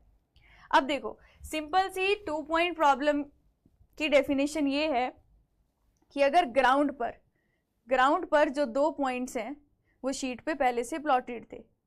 अब पिछली 2 की कहानी ये थी कि एक में कंपास यूज कर रहे हैं तो एरर आएगा, और दूसरी कहानी ये थी कि एक जगह पे प्लेन टेबल को रखना पड़ेगा तभी हम पोजीशन निकाल सकते हैं। अब दोनों ही कंडीशंस नहीं है, मेरे को एक्यूरेसी भी ज़्यादा चाहिए, ऊपर से मैं उन दोनों में से एक भी जगह पर प्लेन टेबल नहीं रख सकती। तो अब मैं इस प्रॉब्लम को कैसे सॉल्व करूँ, तो ये मेथड अब हमारा ज़्यादा एक्यूरेट होगा। अब इसमें 2 पॉइंट प्रॉब्लम का मतलब है अगर 2 पॉइंट्स की पोजीशन पहले से शीट पर प्लॉटेड है तो विद रिस्पेक्ट टू वो जो 2 पॉइंट्स पहले से प्लॉट हैं मुझे अपनी प्लेन टेबल की पोजीशन निकालनी है, उसको बोल देंगे 2 पॉइंट प्रॉब्लम। 3 पॉइंट का मतलब 3 पॉइंट्स प्लेन टेबल पे पहले से प्लॉटेड हैं, उन 3 को रेफरेंस मानकर मुझे कुछ ऐसे मेथड लगाने हैं जिससे मैं अपने प्लेन टेबल की पोजीशन निकाल सकूं मैप या प्लान के ऊपर कि कहाँ पर होगा वो पॉइंट जहाँ पर सारी रेज मिलेंगी। उस प्रॉब्लम को सॉल्व कर दिया हमने, तो उसको बोलते हैं 3 पॉइंट प्रॉब्लम। तो 2 पॉइंट प्रॉब्लम का स्टेटमेंट क्या है? Location of position on the plan of the station occupied by the plane table by means of observation of 2 well defined points whose position have previously plotted on the plan। तो हमें क्या करना है? हमारा अभी काम इतना है, location of position on the plan. मुझे प्लान या फिर मैप जो मैंने शीट पे बनाया हुआ है उस पे क्या निकालना है? Station occupied by the plane table. कैसे निकालना है? By observation of 2 well defined point, 2 well defined points की हेल्प से जो पहले से शीट पर हमने प्लॉट किए हुए हैं। ठीक है, so it consist of locating, ऐसे ही सेम इसको और क्या लिख सकते हैं? Locating the plane table station on the plan drawing sheet by observation of 2 well defined point जिनकी पॉइंट की पोजीशन पहले से प्लॉटेड है। एक ही बात को लिखा हुआ है, 2 अलग तरीके से लिखा हुआ है, तो आपको ये बात लिखी भी मिल जाएगी स्टेटमेंट में। आपको ऑप्शन में पूछा होगा कि ये क्या रिप्रेजेंट कर रहा है, तो आप बोलेंगे ये 2 पॉइंट प्रॉब्लम है। 2 पॉइंट प्रॉब्लम रिसेक्शन में यूज की जाती है। ठीक है, अच्छा, 2 पॉइंट प्रॉब्लम और 3 पॉइंट प्रॉब्लम को सॉल्व करने के कुछ तरीके हैं। मैं आपको एक समरी दे रही हूँ 2 पॉइंट प्रॉब्लम की, तो ध्यान से सुनते जाना। एक बार बताऊंगी, नहीं समझ आता आप उसको फिर से रिकॉर्डेड देखना, पर मैं एक बार बिल्कुल आराम से समझाऊंगी कि हो क्या रहा है। ये प्रॉब्लम कैसे सॉल्व करते हैं ये नहीं पूछेंगे, ना आपके स्टेट जेई में पूछेंगे, ना ए में, ना एसएससी जेई प्री में। अगर आता है तो मेंस में आएगा। ठीक है, अब सुनना, अब आता है तो मेंस में आएगा, नहीं तो नहीं आता। क्या कंडीशन है? ध्यान से सुनते जाना। एक बार बोलूंगी क्योंकि ये बार बार समझाना मुश्किल है, ये कंडीशन ही ग्राउंड पर हो रही है। अब क्या है, अभी जो एक एक लाइन के बाद जहां जैसे डाउट आता है वैसे पूछ लेना। ठीक है, सुनो। तो 2 पॉइंट प्रॉब्लम है, मतलब 2 पॉइंट्स पहले से प्लॉटेड होंगे। मैंने मान लिया ग्राउंड का एक पॉइंट ए यहां पर है और ग्राउंड का एक पॉइंट बी जो है वो यहां पर है सबसे पहले। ठीक है, ये ए और बी की पोजीशन मुझे सामने से मैंने जो देखी है वो पहले से शीट पे प्लॉट की हुई है। अच्छा, अब क्या करना है मैम? अब जो पहले से शीट पर प्लॉटेड है, मैंने क्या किया, मैं साइट पर गई, मुझे क्या ढूंढना है? एक वो पॉइंट जहां से प्लेन टेबल प्रॉपरली ओरिएंट हो। अब जितनी कहानी मैं बताती जाऊंगी वहां उसी स्टेप में सुनते जाना। तो हुआ क्या, अब मैम हम यहां पर गए और सबसे पहले मैंने एक स्टेशन मान लिया, इसको सी और डी भी मान सकते हो, जो भी ले सकते हो। तो सबसे पहले हमने क्या किया मैम, आपने सबसे पहले एक स्टेशन सेलेक्ट किया। कैसे सेलेक्ट किया? अपने आइडिया से सेलेक्ट किया। तो मेरा आइडिया ये बोल रहा था कि अगर मैं यहाँ प्लेन टेबल को ऐसे रखती हूँ, ये लाइन ऑलरेडी इसके ऊपर प्लॉटेड है। ध्यान देना मैम, ये लाइन ऑलरेडी प्लॉटेड है ग्राउंड पर, जो लाइन यहाँ थी ना। तो मैं अपनी मर्जी से एक ऐसी जगह पर खड़ी होगी जो मुझे लगता है कि ये प्लेन टेबल को ऐसे रखूंगी तो ये लाइन इसके बिल्कुल सीधी आएगी। अभी मुझे लग रहा है ये। ठीक है, तो अब क्या किया आपने मैम, एक जगह ऐसी रख दिया, प्लेन टेबल को सेंटर कर दिया, लेवल कर दिया। इसके बाद क्या किया सुनना मैम, ये ए और बी तो पहले से ही प्लॉटेड था, अभी और खाली हमारी शीट में कुछ भी नहीं है। तो इस ए से ग्राउंड वाले कैपिटल ए को देखा। किससे देखा हमने? एलिडेट से। एलिडेट से देखता हुआ मैंने पीछे की डायरेक्शन में एक पूरी लाइन बना दी। सिमिलरली स्मॉल बी पर मैम एलिडेट का आई वेन रखा, ऑब्जेक्ट वेन या आई वेन और ऑब्जेक्ट वेन रखा, बी की तरफ से कैपिटल बी को देखा और देखने के बाद क्या किया, पीछे की डायरेक्शन में एक लाइन बना दी। तो मैम जहां पर इन दोनों लाइंस ने एक दूसरे को कट किया उसको हम कुछ भी नाम दे देते हैं। यहाँ पर मान लीजिए इसको हमने नाम दे दिया सी या डी, जो भी नाम दे दीजिए। जहां पर ये कट किया ये ए बी हो गया, ये डी पॉइंट है, ये सी है, तो इसको स्मॉल डी लिख देते हैं। कोई डाउट यहाँ तक तो पूछो, एक एक स्टेप के बाद पूछूंगी तो आपको और क्लियर होगा। क्या किया, ए और बी जहां से दिखाई दे रहे थे मैंने अपनी मर्जी से एक जगह चुनी, तो मुझे लग रहा है कि यहाँ लाइन अप्रॉक्सीमेटली एक दूसरे के पैरेलल आ रही है। फिर मैंने कैपिटल ए से एलिडेट रख के पीछे की डायरेक्शन में एक री सेक्टर बनाया, बी से एक री सेक्टर बनाया जहां दोनों कट करे, तो अभी जितना हाईलाइटेड पोर्शन है सिर्फ इतना ही शीट पे बना है। समझ गए यहाँ तक, है ना। अब देखो अब क्या हुआ, अब मैम आपने एक और स्टेशन सेलेक्ट किया हुआ है जहां से आपको ए और बी दिखाई दे रहे हैं, पहुंच नहीं पा रहे हैं, ए और बी सिर्फ दिखाई दे रहे हैं। तो जो स्टेशन आपने सेलेक्ट किया है इसके सामने, अपनी मर्जी से किया है ना, अपनी मर्जी से किया है, तो मैम डी से लेकर सी के तक का जो डिस्टेंस होगा क्या वो हमें नोन होगा। मैम डी से लेकर मैंने एक पॉइंट अपनी मर्जी से सेलेक्ट किया है तो उसकी डायरेक्शन में मैं एक लाइन बना सकती हूँ। तो अभी के केस में पहले यहाँ पर क्या था, यहाँ रेंजिंग रोड था और इसको देखते हुए मैंने डी से लेकर सी डैश उसको नाम दे देते हैं, एक लाइन बना दी। यहाँ तक क्लियर हो गया। अब आपको मुझे साथ साथ इसलिए रिस्पॉन्स देना है ताकि मुझे पता चलता रहे कि आपको समझ आ रहा है, ठीक है। तो इतनी चीज क्लियर है। अच्छा अब क्या किया, अब मैम हम अपने प्लेन टेबल को उठाते हैं, प्लेन टेबल को उठाते हैं और नई जगह पर ले जाते हैं। जब प्लेन टेबल को यहाँ से उठाओगे और इस सेकंड वाली पोजीशन पे ले जाओगे तो क्या क्या ड्रॉ पहले से हुआ हुआ है। मैम डी से ए वाली लाइन तो बना दो। मैम ये डी से ए वाली लाइन पहले से बनी हुई है। मैम डी से बी वाली लाइन बनी है, जो मैं हाईलाइट कर रही हूँ वो देखना। मैम डी से बी वाली लाइन पहले से बनी हुई है, मैं एक बार चेक कर लेती हूँ, ये बी वाली लाइन यहीं पर ही आएगी। डी से बी वाली लाइन जो है यहाँ पर पहले से बनी हुई है, तो ये डी से बी वाली लाइन जो है वो यहाँ तक है, ठीक है। ये ए वाली पॉइंट है और ये बी वाली लाइन है, डी से बी वाली लाइन मैम यहाँ तक बनी है। अब बाकी चीजें मत देखना। और तीसरी क्या है मैम, डी से सी वाली लाइन, डी से सी वाली लाइन और डी से सी वाली लाइन भी ऐसे सीधी सी बनी हुई है कहीं पर सी डैश। बाकी चीजें इग्नोर करना जो नहीं बताई अभी। तो ये डी से ए, डी से बी और डी से सी वाली लाइन हमें सारी की सारी पता है। यहां तक कोई डाउट। अब देखो क्या किया, अब देखो क्या किया। अब मैम जब आप सी पर गए होंगे आपने प्रॉपर ओरिएंटेशन किया होगा। अब मैम जब आप सी पर पहुंचे तो आपने क्या करना है, अब इतनी चीजें पहले से उसमें बनी हुई है, इतनी चीजें पहले से उसमें बनी हुई है। सुनना, अब आपने क्या किया, आपने ए पर एलिडेड रखा, आपने ए पर एलिडेड रखा, ए से आपने ग्राउंड वाले कैपिटल ए पॉइंट की तरफ साइट किया और इससे पीछे की डायरेक्शन में एक रे बना दी। तो मैम रे बनाने से हुआ क्या, रे बनाने से हुआ क्या, पहले मेरा सी डैश पॉइंट जो था वो यहाँ पर था।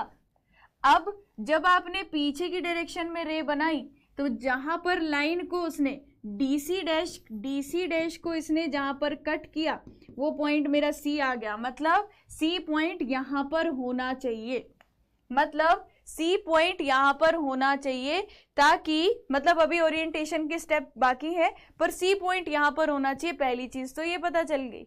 तो क्या किया मैम, जब हम नए स्टेशन पर गए, जल्दी से चैट सेक्शन में लिखना यस और नो। जब मैं नए स्टेशन पर गई, ये 3 ग्रीन लाइन बनी हुई थी। येलो वाली लाइन को मैंने कैसे बनाया, ए पर एलिडेट रखे पीछे की डायरेक्शन में, जहां उसने कट कर दिया उस पॉइंट को मैंने नाम क्या दे दिया, उसको मैंने सी नाम दे दिया। क्लियर। अब अगला स्टेप, अब मैंने सी पर एलिडेट रखा, अब मैंने सी पर एलिडेट रखा और सी पर एलिडेट रखने के बाद मैम सी से बी की तरफ देखा। अगला स्टेप, मैम सी से बी की तरफ देखा। तो अगर सी से बी की तरफ देखा तो मैं क्या देख रही हूँ कि मैम जो लाइन आपने पहले से बनाई हुई थी, जो लाइन आपने ए और बी, ये पहले से प्लॉटेड थी ना, इसको भी तो ग्रीन दिखाना है। ये ए और बी मैम पहले से जो प्लॉटेड थी, सी से कैपिटल बी जाने वाली लाइन, तो मैम सी से बी जाने वाली लाइन जो है वो हमारी ए बी को मैच करनी चाहिए थी। ये ए बी लाइन तो मैम यहाँ से इतनी में ही खत्म हो गई, पर ऐसा होना चाहिए था कि बी इधर आता। तो अब मैंने क्या किया देखना मैम, आपने क्या किया, ये जो डी से बी वाली लाइन थी ताकि वो इधर आ जाए तो आपने इसको थोड़ा सा एक्सटेंड कर दिया आगे की तरफ, आपने इसको थोड़ा सा एक्सटेंड कर दिया आगे की तरफ और आपने जहां पर मैम इसको एक्सटेंड करके और जो यहाँ से हम लाइन ऑफ साइट देख रहे थे, जहां दोनों ने कट किया मैंने उसको नाम दे दिया बी, जहां दोनों ने कट किया मैंने उसको नाम दे दिया बी। यहां तक समझ आया, बोलो। तो हम मैम जब नए स्टेशन पर गए, पहली चीज ये हुई, ए से जब पीछे की तरफ रे बनाई तो सी डैश की जगह सी मिल गया। दूसरी चीज, सी से मैम जब बी को देखा तो ये वाली लाइन छोटी पड़ गई, इसको हमें आगे और बढ़ाना पड़ गया, इसको हमें और आगे बढ़ाना पड़ गया, मतलब ये लाइन हमारी मैच नहीं हुई। समझ आया कि नहीं? तो इसको मैच करने के लिए मैंने इसको आगे बढ़ा दिया, बोलिए, है ना?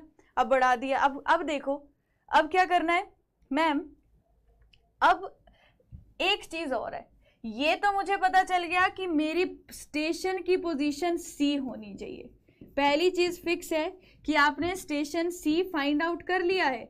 स्टेशन सी वो पॉइंट है जहां प्लेन टेबल को रखोगे तो बाकी पॉइंट्स प्रॉपरली ओरिएंट आएंगे। लेकिन एक छोटी सी गलती अभी है। पहले मैम आप बी को यहां ले रही थी, मतलब इस लाइन के अलोंग ले रही थी, पर अब बी मैम इतने थीटा एंगल से ऊपर चला गया है, तो अब तो बी मैम यहां शिफ्ट हो गया है। तो एक काम करना है, अब दिमाग लगा के मुझे बताना है आपने। अब मैम आपने पहले बी को यहां रखा था, हमें बी जो है वो ये वाली एग्जैक्ट पोजीशन है, तो मैंने क्या किया, ये वाली बी वाली जो पोजीशन है और ये वाली जो, इसको नाम दे दिया, जो पहले प्लॉट की थी वो बी डैश, जो अभी प्लॉट की है वो बी है। तो मैम जो अभी आपने प्लॉट करी है, अगर मैं इससे सीधी जाती हुई इससे एक लाइन बना दूं और जो पहले प्लॉट की थी वहां से भी सीधी जाती हुई एक डॉटेड लाइन बना दूं, तो अभी मेरा सिर्फ इतना सा काम है कि सी पॉइंट तो मिल गया, बस इसकी प्रॉपरली ओरिएंटेशन हो जाए कि प्लेन टेबल को मैं किस डायरेक्शन में घुमाऊं कि वो प्रॉपरली ओरिएंट भी हो। तो अब मुझे क्या करना है, अब अपने प्लेन टेबल को इस तरीके से घुमाना है कि ये वाला जो स्मॉल बी पॉइंट था, यहां रख दी मैंने एक रेंजिंग रोड, यहां रख दी एक रेंजिंग रोड, ऐसे को घुमाया अपने प्लेन टेबल को। इमेजिन कीजिए अभी ऐसे पड़ा है मैम, ऐसे थीटा एंगल से घुमाना है कि ए से जाने वाली जो ये बी लाइन है, क्योंकि अब ये मुझे नई लाइन मिली है, ए से जाने वाली बी लाइन इस रेंजिंग रोड की बिल्कुल लाइन में आ जाए। अब मैं यहाँ बना के नहीं दिखा सकती, तो मैम अब इमेजिन कीजिए इस डायग्राम को थीटा एंगल से जब घुमाओगे, कितना घुमाना है मैम, आप एलिडेड को इस तरीके से सेट कर दीजिए कि यहां पर आपने एलिडेड सीधा ऐसे रखा है, तो अभी आप पी को देख रहे हो, अब आप प्लेन टेबल को ऐसे घुमाइए कि ये एलिडेड हमारे इस रेंजिंग रोड की सीधी लाइन में आ जाए। तो जैसे घुमा के ये एलिडेड का लाइन ऑफ साइट इस रेंजिंग रोड के सामने आ जाएगा, तो सी पॉइंट तो पोजीशन पहले मिल गई थी और डायरेक्शन प्रॉपरली ओरिएंट वाली भी हमें मिल जाएगी। ठीक है, ये सिर्फ मैंने आपको इसलिए समझाया, वैसे मेंस में मैं आपको पूरा प्रोसीजर बताऊंगी लिखने का कि कैसे लिखते हैं आप, आंसर्स कैसे लिखोगे, पर अभी मुझे पता चल गया कि हमने नए पॉइंट की पोजीशन कैसे निकाली। उसके बाद बात ये हुई कि एक्चुअल लाइन यहाँ आ रही थी और जो पहले बनाई थी वो यहाँ आ रही थी, तो मुझे क्या करना होगा, इसको थोड़ा सा ओरिएंट करना पड़ेगा किसी थीटा डिग्री के एंगल पर, ताकि वो एक्चुअल पोजीशन को जो प्लेन टेबल है वो ऑक्यूपाई कर ले। क्लियर है? बोलो, मतलब थीटा एंगल से इसको रोटेशन देना पड़ेगा। हाँ, थीटा एंगल से रोटेशन देना पड़ेगा, तो इसको हटा देते हैं। बाकी आपसे प्रोसीजर मैं आपको बता रही हूँ, मैं आपको गारंटी दे रही हूँ ये प्रोसीजर कोई भी स्टेट एग्जाम में या एसएससी जेईई में नहीं पूछा जाएगा, पर मुझे ऐसा लगता है कि आपको अधूरा ना लगे, तो इसलिए मैंने आपको एक एक्सप्लेन कर दिया और पहले ही बोल दिया था एक बार बताऊंगी, क्योंकि इतना बड़ा प्रोसीजर रिपीट करना हमारे खुद के लिए मुश्किल है, आप समझ ही सकते हो, है ना। अब देखो 3 पॉइंट प्रॉब्लम, अब बात करते हैं 3 पॉइंट प्रॉब्लम की। ये भी वैसा ही है, 3 पॉइंट प्रॉब्लम में क्या करना है, it consist of locating the position of instrument station with the help of 3 well defined point. इस केस में क्या है, पिछले केस में मैम 2 पॉइंट्स थे, यहाँ 3 वेल डिफाइंड पॉइंट्स है, whose position have been already plotted on plan, जिनकी पोजीशन प्लान पे पहले से बनी हुई है। इन 3 पॉइंट्स की हेल्प से मुझे क्या करना है, एक नए पॉइंट की पोजीशन को निकालना है, वो हमारा 3 पॉइंट प्रॉब्लम होगा। अच्छा, अब 3 पॉइंट प्रॉब्लम को सॉल्व करने के हमारे पास जो तरीके होते हैं, सेम स्टेटमेंट लिखी हुई है, ऐसी भी लिखी हुई मिल सकती है आपको एग्जाम में। Location of position on the plan, कहाँ पर निकाल रहे हैं पोजीशन, प्लान के ऊपर, कागज के ऊपर, किस स्टेशन की, of the station occupied by the plane table. कैसे, by observation of 3 well defined point, 3 well defined point जिनको हमने पहले से प्लॉट किया हुआ है। सबसे ज़्यादा इम्पॉर्टेंट क्वेश्चन यहाँ पर एक ये भी बनता है हमारा कि 3 पॉइंट प्रॉब्लम को सॉल्व करने के कौन कौन से मेथड्स हैं, उनका नाम भी याद रखना है। इम्पॉर्टेंट क्वेश्चन है 3 पॉइंट प्रॉब्लम। एक आता है मैकेनिकल मेथड या ट्रेसिंग पेपर मेथड, दूसरा आता है ग्राफिकल मेथड या इसको हम बेसल मेथड भी बोलते हैं, और तीसरा है लेमैन मेथड जिसको आप ट्रायल एंड एरर मेथड भी बोलते हो या ट्रायंगल ऑफ एरर मेथड भी बोलते हो। ट्रायल एंड एरर मेथड भी और ट्रायंगल ऑफ एरर। तो यहाँ के लिए इसको 5 स्टार लगा दीजिए, क्योंकि ये किससे सॉल्व किया जाता है, जैसे किसी ने लिखा भी था, अभी दानिश ने बताया भी था। तो जिन मेथड्स का यूज़ किया जाएगा ये सारे वो मेथड्स हैं, ठीक है। इसमें से मैं थोड़ा बहुत आइडिया जो आपको दूंगी वो सिर्फ लेमैन मेथड का दूंगी, क्योंकि इसके कुछ रूल्स हैं तो वो मुझे आपको यहाँ पर समझाने हैं, उसके लिए मैं लेमैन्स बताऊंगी। बाकी 2 मेथड्स का सिर्फ नाम याद रख लीजिए, बाकी 2 मेथड्स का नाम याद रखना है। लेमैन्स मेथड को हम थोड़ा सा समझते हैं, इसको हम ट्रायल एंड एरर भी बोलते हैं या ट्रायंगल ऑफ एरर मेथड भी बोलते हैं। तो अभी हम देखेंगे पहले तो लेमैन मेथड क्या बोलता है, ठीक है। अब देखना, ये पिछले से भी आपको आसान लगेगा क्योंकि इसमें प्लेन टेबल को इतना घुमाना नहीं है हमने। ये रखा मैंने यहाँ पर प्लेन टेबल, इस पे क्या चीज़ें हैं मैम, इस पे एक तो 3 पॉइंट्स प्लॉट है। 3 पॉइंट्स आप कहीं पर भी बना लीजिए, ए पॉइंट यहाँ मान लिया, बी पॉइंट यहाँ मान लिया, सी पॉइंट यहाँ मान लिया। तो ऑलरेडी क्या प्लॉट है इसमें, ये 3 पॉइंट्स की पोजीशन। ये 3 पॉइंट्स की पोजीशन से मुझे क्या करना है, इन 3 पॉइंट्स की पोजीशन से मुझे निकालना है कि मेरा प्लान पर पॉइंट कौन सा होगा जहाँ पर प्लेन टेबल को रखूँ प्रॉपरली ओरिएंट आए। तो मैम हमने क्या करना है, जहाँ पर भी ग्राउंड पर ए, बी और सी थे, अपनी मर्जी से हम ग्राउंड पर गए और हमने अपनी मर्जी से एक जगह पे प्लेन टेबल को रखा और हमने क्या किया, ए को देखती हुई एक रे बना दी। कैसे बनाई, सुनना, ए पर एलिडेट रखा है और कैपिटल ए ग्राउंड, अब मैं बाद में बनाऊंगी ग्राउंड वाला पॉइंट क्योंकि नहीं तो मेरा यहाँ कागज पे वो सही नहीं बन पाएगा। तो मैम इसको देखते हुए पीछे की डायरेक्शन में एक रे बना दी। सिमिलरली मैम बी से आपने कैपिटल बी वाले ग्राउंड वाले किसी पॉइंट को देखा होगा और उसको देखती हुई आपने बैकवर्ड डायरेक्शन में कोई रे बना दी, ठीक है। सिमिलरली मैम आपने सी से किसी पॉइंट को इस तरफ देखा होगा और उसको देखने के बाद बैकवर्ड डायरेक्शन में एक्सटेंड करती हुई एक रे बना दी। तो क्या किया, ए पे एलिडेट रखा, बी पे रखा, सी पे रखा। किसको देखा मैम, ग्राउंड वाले जो पॉइंट्स थे, कैपिटल ए, कैपिटल बी और कैपिटल सी। अब क्या हुआ, आप यहाँ पर एक चीज जरा ध्यान से देखोगे, अगर आप एक चीज यहाँ पर अगर ध्यान से देखोगे, देखो आपको क्या ऑब्जर्व करोगे कि मैम ये तीनों लाइंस एक जगह पे नहीं मिल रही है या एक छोटा सा ट्राइंगल बन रहा है कि नहीं। ये तीनों लाइंस एक ही जगह पर नहीं मिल रही है। अगर मैंने सही जगह पे प्लेन टेबल को रखा होता तो ये नहीं बनता, तीनों एक ही जगह पर मिलती। तो अगर तीनों एक जगह पर नहीं मिलेंगी और ये जो ट्राइंगल बनेगा, इसी ट्राइंगल को क्या बोला जाता है, ट्राइंगल ऑफ एरर। इसी ट्राइंगल को क्या बोलेंगे, ट्राइंगल ऑफ एरर। क्लियर हो गया मैम। इसमें री सेक्टर हमने ड्रॉ करे और फिर हमारे पास तीनों रेज एक पॉइंट पे नहीं मिली तो हमने बोल दिया इसको ट्राइंगल ऑफ एरर। कोई डाउट किसी को यहाँ पर? तो अब मुझे क्या करना होता है मैम, इस केस में आपने ये बैकवर्ड डायरेक्शन में जितनी भी रेज बनाई, अब ये ट्रायल एंड एरर मेथड है। अब आपका काम क्या है कि अगर एरर मेरा ट्राइंगल की फॉर्म में है, मैं अपने प्लेन टेबल की पोजीशन इस तरीके से चेंज करूं कि ये ट्राइंगल एक पॉइंट में कन्वर्ट हो जाए। तो उसके लिए आप अलग अलग ट्रायल लोगे। हो सकता है प्लेन टेबल को इस तरीके से रोटेट करो या एक नई जगह पे रखो, और नई जगह इस तरीके से रखोगे, नई जगह इस तरीके से रखना पड़ेगा। अभी जैसे मैं बोलूं कि मैम इसमें एरर क्यों आ रहा है, तो एक लाइन तो ऐसे जा रही थी, एक लाइन मैम यहाँ ऐसे आ रही थी, ये तीसरी वाली लाइन ऐसे आ रही। अगर ये तीसरी ऐसे आ जाती तो एरर कम हो जाता। तो मैं प्लेन टेबल की साइड पर कुछ ऐसी पोजीशंस ढूंढने की कोशिश करूंगी कि प्लेन ये एरर जो है वो रिमूव हो जाए।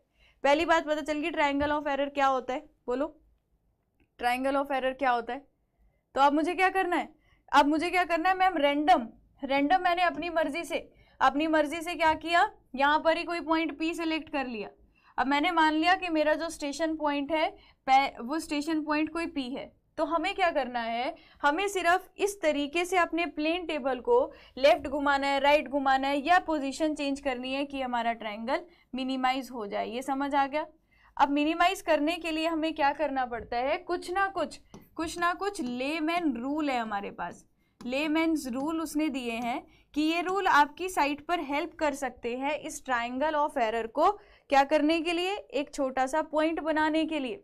तो वो लेमैन रूल्स कौन से हैं उनके बारे में हम एक एक करके यहाँ पर डिस्कस करेंगे। इसमें किसी को कुछ पूछना है, ट्रायंगल ऑफ एरर में किसी को कुछ पूछना है तो बताइए। मैं सीधा आपको इसके बाद किस पर लेकर जा रही हूँ, रूल्स पर लेकर जा रही हूँ, रूल्स पर लेकर जा रही हूँ। बोलिए। ट्रायंगल ऑफ एरर तो समझ में आ गया, इसलिए इस मेथड को ट्रायंगल ऑफ एरर भी बोलते हैं। कुछ एग्जाम्स में ये भी पूछा गया है कि कौन सी ज्योमेट्रिक शेप बनती है जब एरर आता है, तो उसका आंसर होगा ट्रायंगल बनता है। अब यहाँ पर देखिए क्या है। अब मैम, अब मेरे को कैसे पता चलेगा कि जो मैं नया पॉइंट सेलेक्ट करूं जहां से भी मुझे डिफरेंट रेज को ड्रॉ करना है। मैम नया पॉइंट, जैसे मैंने बोला पी का मतलब मैंने अपने प्लेन टेबल को मान लो थोड़ा सा घुमा दिया, मैंने प्लेन टेबल को घुमा दिया अब इस तरीके से घुमाया कि P से A से कैपिटल A मैम सीधी दिख रही है। तो अब मैंने नई वाली रेज बना दी। तो मैम अब मैंने नई जो रेज बनाई, अगर मैं उसका कलर दिखाऊं आपको तो ऐसा था कुछ, आपने नई रेज कुछ यहाँ पर शो कर दी। तो P से मैम आपने A की तरफ देखा होगा जब आपने प्लेन टेबल को घुमा दिया, फिर आपने B की तरफ देखा होगा और मैंने मान लिया C की तरफ देखा होगा। तो इस केस में आपका ट्रायंगल ऑफ एरर थोड़ा छोटा हो गया। तो आपने नई मतलब प्लेन टेबल को घुमाकर लेफ्ट साइड जाके राइट साइड जाके ऐसा देखना है कि हम क्या करें कि हमारा एरर कम हो जाए। तो जो रूल्स हैं वो क्या हैं, बस ये रूल्स ही हैं और कुछ नहीं है, बाकी इससे ज़्यादा नहीं पढ़ सकते अभी। रूल्स ये है कि जब आपको नया स्टेशन यहाँ पर सेलेक्ट करना है, जैसे मैंने बोला कि अब आप नया पॉइंट मान लो कि P है जहाँ पर मैं प्लेन टेबल को रखूँ और ये प्रॉपरली ओरिएंट है, तो ये P पॉइंट में कैसे सेलेक्ट करूँगी। अब देखना मैम, ये 3 रेज यहाँ पर जा रही थी, 3 रेज कौन सी जा रही थी, ध्यान से देखिएगा। अब रूल थोड़ा इंपॉर्टेंट है। स्मॉल a से कैपिटल A वाली एक रे जा रही है, इसको स्मॉल a कैपिटल A नाम दे दिया, ठीक है। एक रे मैम सीधी जा रही है, कैपिटल B स्मॉल b। एक रे मैम सीधी जा रही है, इसको हमने नाम दिया स्मॉल b और कैपिटल B। तीसरी रे मैम यहाँ से ऐसे आ रही है, स्मॉल c और कैपिटल C, तो इसको लिख दिया कैपिटल C और स्मॉल c। जो ट्रायंगल ऑफ एरर बन रहा था वो ये वाला ट्रायंगल था। अब मुझे जो नया पॉइंट लेना है कि जहाँ पर हमें वो प्रॉपरली ओरिएंट पोजीशन मिल सकती है, तो लेमैन रूल बोलता है कि आपको वो पॉइंट इस तरीके से लेना है। पहला रूल ये है कि आप इस पॉइंट को ऐसे लो कि तीनों रेज के एक ही साइड पर आए। तो पहली रे थी स्मॉल a कैपिटल A, तो इसके राइट साइड पे है P पॉइंट, B और B के भी राइट साइड पर है, C और C के भी राइट साइड पर है। तो P पॉइंट आपको कैसे सेलेक्ट करना है कि सेम डायरेक्शन में हो, सेम डायरेक्शन में हो। अगर पहली रे के राइट में है, दूसरी के भी राइट में होना चाहिए, तीसरी के भी राइट में होना चाहिए। पहली चीज ये बोली उसने। दूसरा उसने कहा कि अगर आप इस प्लान के ऊपर एक पॉइंट P सेलेक्ट कर रहे हो, तो P सेलेक्ट कर रहे हो, आपने क्या किया, मान लीजिए 3 रेज बनी थी, ये BB वाली जो रेज थी यहाँ से यहाँ तक का डिस्टेंस, क्या बोल रही हूँ, स्मॉल p से डिनोट कर देते हैं क्योंकि ये शीट के ऊपर है। तो स्मॉल p से PB वाला डिस्टेंस एक ले लिया। स्मॉल p से आपने कौन सी रे का डिस्टेंस लिया, एक C वाला डिस्टेंस ले लिया और एक मैम आपने A वाला डिस्टेंस ले लिया। कौन सा मैम, स्मॉल p से आपने 3 डिस्टेंस मेजर किए। कौन कौन से 3 डिस्टेंस, एक आपने C वाली रे का, एक आपने B वाली रे का। तो देखो स्मॉल p से स्मॉल c, स्मॉल p से स्मॉल a, कौन से डिस्टेंस है, P से इस वाली रे का डिस्टेंस, P से C वाली रे का डिस्टेंस, P से A वाली रे का डिस्टेंस। ये तीनों डिस्टेंस आपने देख लिए कि कितने कितने आ रहे हैं। तो ये जितने भी डिस्टेंस होंगे, अब मैम जहां पर आपने प्लेन टेबल को रखा है, मान लेते हैं वो पोजीशन कैपिटल P थी ग्राउंड की, अभी जहां पर इनिशियली आप रैंडम जहां भी चले गए, तो P से लेकर A तक का जो ग्राउंड का डिस्टेंस होगा, अगर वो कैपिटल PA है, P से ग्राउंड का डिस्टेंस कैपिटल BB है, P से ग्राउंड का डिस्टेंस PC है, तो इन सब का रेशियो सेम होना चाहिए। PC हमारा कैपिटल PC होना चाहिए, PB और ये PA। तो अगर मैं इनका रेशियो निकालूंगी, रेशियो निकालना मतलब small PA upon capital PA, small PB upon capital PB, small PC upon capital PC, ये तीनों क्या होने चाहिए, इसी सेम रेशो में होने चाहिए। तो ये जो दो रूल बताए मैंने, ये जो दो नहीं, इसमें डायरेक्शन का क्या एलिमिनेट करने के लिए टर्निंग द टेबल क्लॉकवाइज या एंटी क्लॉकवाइज किसी भी डायरेक्शन में कर सकते हैं, डिपेंड करेगा ट्रायंगल ऑफ एरर कम कैसे हो रहा है। अब वो कम करने के लिए अगर मैंने पी पॉइंट मान लो यहाँ सेलेक्ट किया और मुझे पता है अगर मैंने बोला कि अगला पॉइंट यहाँ होगा जहाँ से मैं सारी रेज ड्रॉ करना चाहती हूँ, इनिशियली मेरा प्लेन टेबल की पोजीशन पी थी, मैं चाहती हूँ यहाँ हो, तो मैं प्लेन टेबल को इस तरीके से या तो क्लॉकवाइज या एंटी क्लॉकवाइज रोटेट करूँगी कि ये पी इसके बिल्कुल सीधे आ जाए। तो मैं चाहती हूँ इस पी से ए सीधा आ जाए, तो इस डायरेक्शन में घुमाना पड़ेगा। तो यहाँ डायरेक्शन का कोई प्रॉब्लम नहीं है, डायरेक्शन का कोई प्रॉब्लम नहीं है, इसको बस ऐसे रोटेशन देना पड़ेगा कि हमारी वो लाइन बिल्कुल सीधी आ जाए। तो देखो इसने क्या बोला है, तो एक रूल जो मैंने आपको बताया कि पी डैश पॉइंट जो आप शीट पे सेलेक्ट कर रहे हो वो इस तरीके से सेलेक्ट करना है कि वो सारी रेज के सेम साइड पर हो। तो मैम अगर आप अभी ये 3 रेज बना रहे थे, आप मान रहे थे कि जो नई पोजीशन पी डैश यहाँ होगी तो ये तीनों की सेम साइड पर होगी। अगर लेफ्ट में है तो लेफ्ट में ही सिलेक्ट करना है, राइट में है तो राइट में लेना है। ये प्रैक्टिकली जब साइड पे करेंगे तो हमें प्रॉब्लम आती है कि हम कहाँ पर प्लेन टेबल की पोजीशन रखें, अभी के विद रिस्पेक्ट टू लेफ्ट में होगा पॉइंट या राइट में। तो पहला हमने रूल ये पढ़ लिया।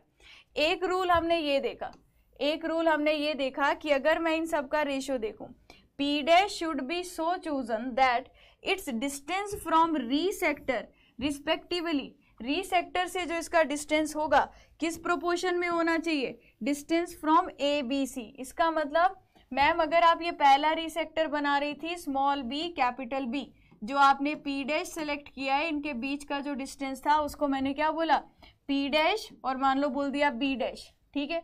अच्छा, और मैम जब आप ये वाला री सेक्टर बना रही थी, पी डैश पॉइंट यहाँ था, इनके बीच का जो डिस्टेंस होगा ये वाला, तो पी डैश ए डैश, तो पी डैश ए डैश। और मैम तीसरा री सेक्टर मैंने इस डायरेक्शन में बनाया था, पी डैश यहाँ सेलेक्ट किया था, इनके बीच का डिस्टेंस पी डैश और सी डैश। तो इन तीनों री सेक्टर को अगर मैं कंबाइन कर दूं, एक सीधा था, एक ऐसे था और एक ऐसे आ रहा था, तो पी से मैंने तीनों के जब पॉइंट्स निकाले, पी से P A dash, P B dash, P C dash, ये किसके बराबर होना चाहिए, कैपिटल पी और ए पॉइंट कौन सा है मैम, ये ग्राउंड वाले। तो शीट के जो डिस्टेंस है वो ग्राउंड के डिस्टेंस के सेम प्रोपोर्शन में होने चाहिए। समझ आ रहा है, बोलो। शीट का जो डिस्टेंस है वो ग्राउंड के डिस्टेंस के सेम प्रोपोर्शन में होना चाहिए। यहाँ तक समझ में आया या नहीं आया, बोलो। ये दूसरा रूल है।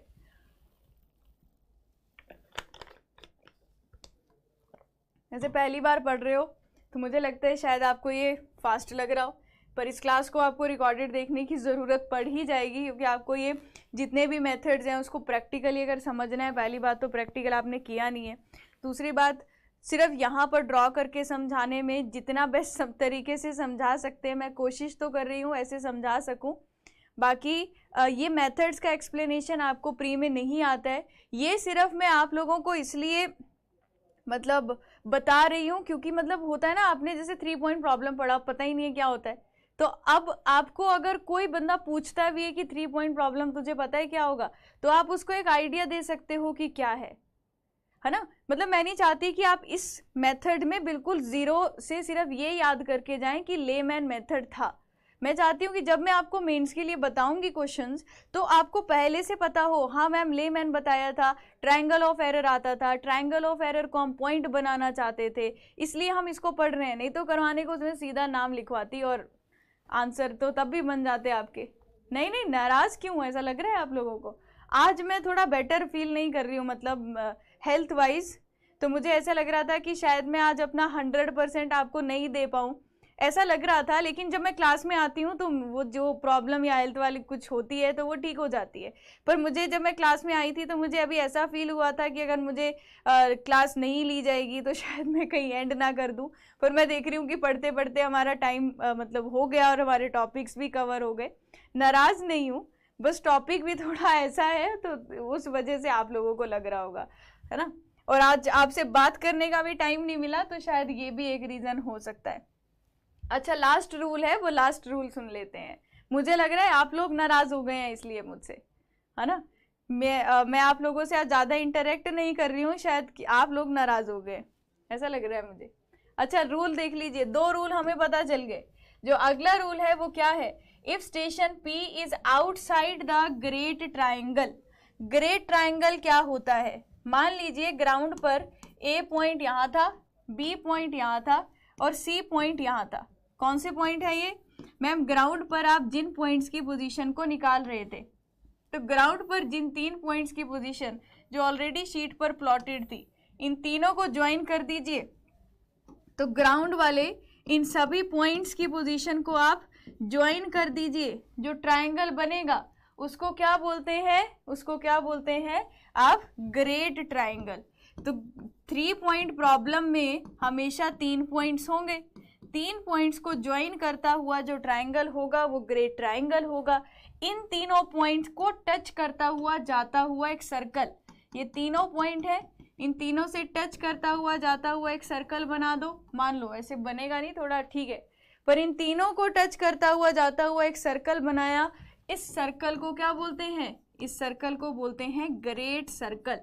इस सर्कल को क्या बोलते हैं? Great circle. तो मैम 3 पॉइंट्स को टच करते हुए ग्राउंड वाले अगर आप एक ट्राइंगल बनाते हैं तो उसको बोलते हैं ग्रेट ट्राइंगल। इन तीनों पॉइंट से टच करता हुआ जो सर्कल बनेगा तो इसे हम लोग क्या बोलते हैं? Great circle. ठीक है, तो हमारा जो लेमैन का फर्स्ट रूल, मतलब सारे रूल हो गए, यही बचा है। वो क्या बोलता है कि स्टेशन P, मतलब जहां पर आपने माना था कि शायद प्लेन टेबल यहीं पे ओरिएंट होता है, जहां पर आप साइड पे जाते ही प्लेन टेबल को रख रहे हो, तो if P is outside the great triangle. Ma'am ये अगर हमारा A, B और C ग्रेट ट्राइंगल था, P पॉइंट अगर मेरा जहां मैं प्लेन टेबल को रखूंगी, इन तीनों से बनता हुआ एक ट्राइंगल जो बन रहा है अगर उससे बाहर है, प्लेन टेबल को मैं वहां रख रही हूं जो ग्रेट ट्राइंगल के बाहर है, the error of closure also lie outside the great triangle, hence P dash also consider outside the triangle of error. मतलब क्या है इसका? मतलब है एरर ऑफ क्लोजर बोल दिया, ट्राइंगल ऑफ एरर लिख दो, द ट्राइंगल ऑफ एरर। तो इसका मतलब क्या होगा? It also lie outside the great triangle. तो जब आप P पॉइंट से रेज बनाते भी हो और तीनों रेज जब आप बनाओगे, ध्यान से देखना इस पिक्चर को, ध्यान से देखिएगा, ये पिक्चर मैं लेकर आई थी ये वाली। तो मैम इसका मतलब ये है कि अगर ये हमारा ग्रेट ट्राइंगल है, मान लो साइड वाले, ये हमारा ग्रेट ट्राइंगल है, ग्रेट ट्राइंगल इस तरीके से बन रहा है। अब जब ये A पॉइंट था, B पॉइंट, अब मैं साइड पे इसको नहीं दिखा सकती अभी, तो मैम यहाँ पर ट्राइंगल ऑफ एरर जो है, क्या triangle of error outside the great triangle बन रहा है, आउटसाइड द ग्रेट ट्राइंगल बन रहा है। ग्रेट ट्राइंगल क्या था मैम? उन 3 पॉइंट्स को ज्वाइन करने वाला ट्राइंगल जो साइड वाले पॉइंट्स थे, इनको ज्वाइन करने वाला ट्राइंगल क्या था? Great triangle. इनको ज्वाइन करने वाला सर्कल क्या था? Great circle. तो इसने क्या बोला यहाँ पर कि अगर आप P डैश पॉइंट, मतलब जहां प्लेन टेबल रखा है P डैश, अगर वो इस ग्रेट ट्राइंगल से बाहर है तो आपका ट्राइंगल ऑफ एरर भी ग्रेट ट्राइंगल के बाहर बनेगा। फिर से सुनना ma'am, P dash point, P dash जहां पर आपने प्लेन टेबल को रखा है, अगर वो इस ट्राइंगल से बाहर है तो ट्राइंगल ऑफ एरर भी कहाँ बनेगा मैम? इस ग्रेट ट्राइंगल से बाहर बनेगा। और अगर मैम आप P डैश पॉइंट जो सिलेक्ट कर रहे थे जहां से आप मानते कि ट्राइंगल ऑफ एरर 0 होगा, अगर आप P डैश पॉइंट सिलेक्ट करते इस ग्रेट ट्राइंगल के अंदर, तो अगर आप P डैश पॉइंट सेलेक्ट करते इस ग्रेट ट्राइंगल के अंदर, ये मान लो P डैश, तो ट्राइंगल ऑफ एरर भी कहाँ बनता?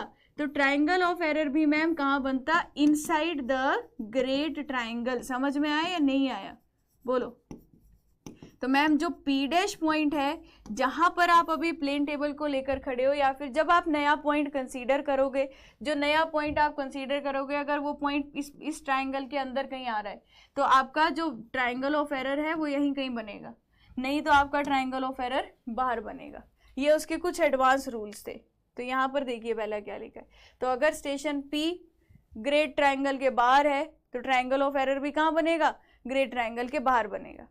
अगर स्टेशन P ग्रेट ट्राइंगल के अंदर है तो ट्राइंगल ऑफ एरर भी कहाँ बनेगा? ग्रेट ट्रायंगल के इनसाइड बनेगा। ये आपसे कोई मैथमेटिकली नहीं पूछा जाएगा पेपर में। बाई चांस अगर आपको स्टेटमेंट लिखी हो कि कौन सा रूल यहाँ पर जो लिखा गया है वो ये आया नहीं है अभी तक, अब मैंने इसलिए लास्ट में ये पढ़ाने के बाद ही बोला, ये नहीं पूछा गया है कि इसके रूल्स क्या हैं, पर रूल्स अगर पूछे जाएंगे तो आपको स्टेटमेंट की फॉर्म में लिखा हुआ मिल सकता है। तो मुझे 3 रूल्स ध्यान रखने हैं कि जब भी मैम नया पॉइंट मैं कंसीडर करूंगी कि मेरा ट्रायंगल ऑफ एरर 0 हो जाए, तो पहली बात ध्यान रखनी है जितने भी रीसेक्टर बनाए होंगे उस सब का एक साइड होना चाहिए। जो नया मैं पॉइंट लूंगी, जब मैं प्लान में डिस्टेंस निकालूंगी तीनों रीसेक्टर के साथ उस नए पॉइंट का, तो ग्राउंड वाला डिस्टेंस और प्लान वाला डिस्टेंस का रेशो सेम होना चाहिए, दूसरा रूल। तीसरा मैम हमने ये अभी देखा कि अगर जो पी पॉइंट मैं सेलेक्ट कर रही हूँ कि ट्रायंगल ऑफ एरर 0 हो जाए, तो वो पी पॉइंट जो मैं सेलेक्ट करूँ अगर वो ग्रेट ट्रायंगल के अंदर आ रहा है तो हमारा ट्रायंगल ऑफ एरर भी कहाँ बनेगा, ग्रेट ट्रायंगल के अंदर बनेगा। अगर मैं पी पॉइंट ग्रेट ट्रायंगल के बाहर कंसीडर कर रही हूँ तो ट्रायंगल ऑफ एरर भी कहाँ बनेगा, ग्रेट ट्रायंगल के बाहर बनेगा। ये 3 रूल हैं जो मैंने इस बार आपको एक्सप्लेन कर दिए। इन तीनों का मतलब क्या है, ठीक है। लास्ट चीज क्या आती है, ये भी आपसे स्टेट में पूछा गया है, मैंने देखा है। So the accuracy with which a plane table station can be located, कितना एक्यूरेटली मैंने उन रेज को ट्रायंगल ऑफ एरर को 0 करके पॉइंट बनाया है। तो एक्यूरेसी जिससे आप एक नया पॉइंट लोकेट कर पा रहे हो through 3 point problem is known as fix. Fix किसको बोल दिया, फिक्स हमने एक ऐसी टर्म बोल दी कि इतना बड़ा शब्द बोलने की बजाय कितना एक्यूरेटली आप एक नया पॉइंट लोकेट कर पा रहे हो उसको बोल दिया फिक्स। किस मेथड से मैम, 3 पॉइंट मेथड से। अच्छा, the degree of accuracy of solution of 3 point problem is designated by its strength. तो अगर क्या बोला, एक्यूरेसी ज्यादा है, जो मैंने 3 पॉइंट प्रॉब्लम का सॉल्यूशन किया, जो मैंने 3 पॉइंट प्रॉब्लम को सॉल्व किया, ठीक है, बस 5 मिनट लगेंगे। जो 3 पॉइंट प्रॉब्लम को मैंने सॉल्व किया, अगर उसको एक्यूरेसी से किया है ज़्यादा तो हम बोल देंगे जो फिक्स है वो क्या है, स्ट्रॉन्ग है। अगर वो एक्यूरेसी से कम एक्यूरेसी थी, मैंने सोचा ट्राइंगल है, पॉइंट ही है, बराबर ही मान लो, तो उसको क्या बोलेंगे, फिक्स क्या है हमारा, फिक्स इज पुअर। तो यहाँ से एसएससी में भी आया है क्वेश्चन, तो इसको हम बोलते हैं फिक्स इज पुअर। तो फिक्स का मतलब क्या है, कितना एक्यूरेसी से आप मेजर कर पा रहे हो या आप अपनी प्लेन टेबल की पोजीशन को निकाल पा रहे हो। ज़्यादा एक्यूरेट है तो फिक्स इज स्ट्रॉन्ग, अगर नहीं है तो उसको फिक्स इज पुअर बोलते हैं, ठीक है। लास्ट चीज, एरर। प्लेन टेबल सर्वे में एरर किस वजह से आ सकते हैं, प्लेन टेबल सर्वे में पहली बात प्लेन टेबल लेवल नहीं है। साइड वेन्स प्लेन टेबल के, साइड वेन्स आई वेन और ऑब्जेक्ट वेन प्लेन टेबल के बिल्कुल परपेंडिकुलर नहीं है। कंपास जो है वो प्रॉपर नहीं थी, लोकल अट्रैक्शन था, उस वजह से एरर आ रहा है। फिडुशियल एज इज नॉट स्ट्रेट, जितनी भी लाइंस ड्रॉ कर रहे हैं वो सीधी नहीं बन रही है। क्यों, क्योंकि जिस स्केल से जो एज होता है, हमने देखा था लाइंस बनाते हैं, वो स्ट्रेट नहीं है। प्लम्बिंग फॉग, प्लम्बिंग ये मतलब सारे इंस्ट्रूमेंट्स के डिफेक्ट है, प्लम्बिंग फॉग में डिफेक्ट आ गया या इंस्ट्रूमेंट में डिफेक्ट आ गया तो एरर आ सकता है।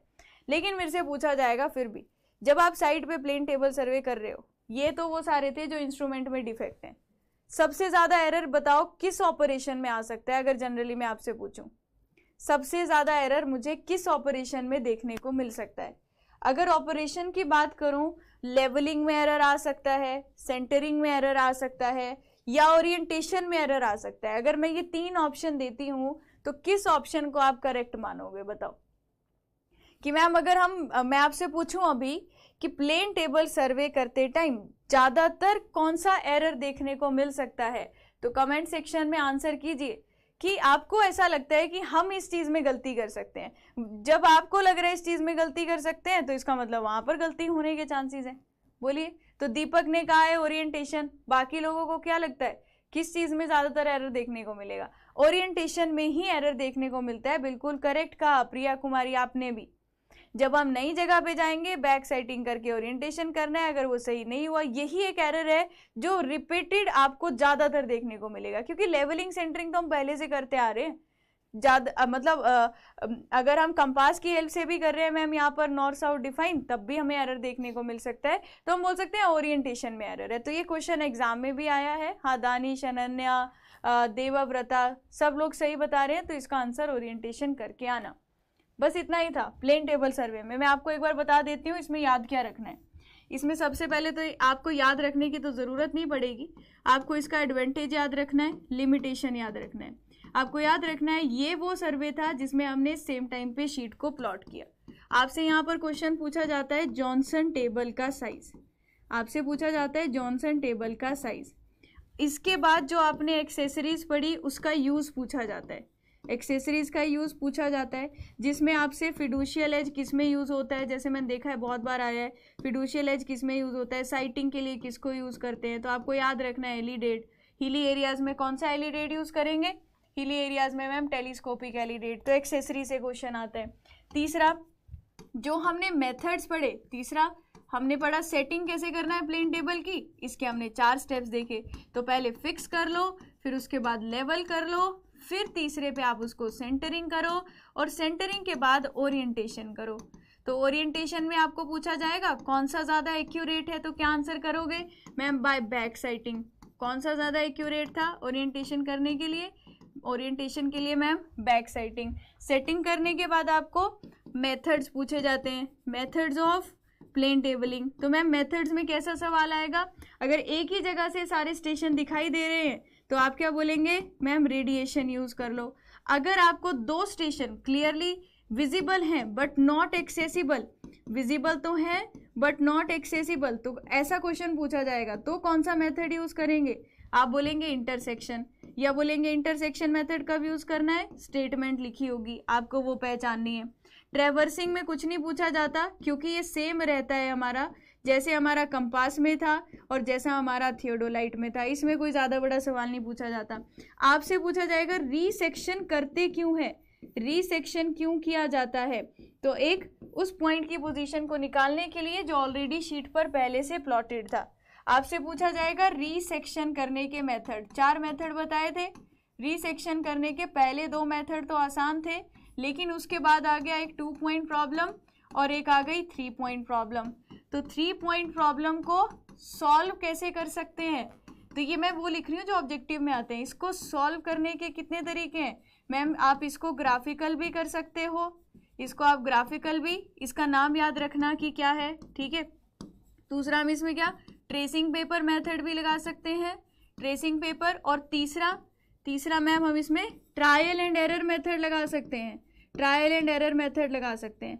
अच्छा, ट्रायल एंड एरर को ही क्या बोलते हैं, लेमैन बोलते हैं। तो लेमैन ने कुछ रूल दे दिए, वो 3 रूल पढ़ लेना।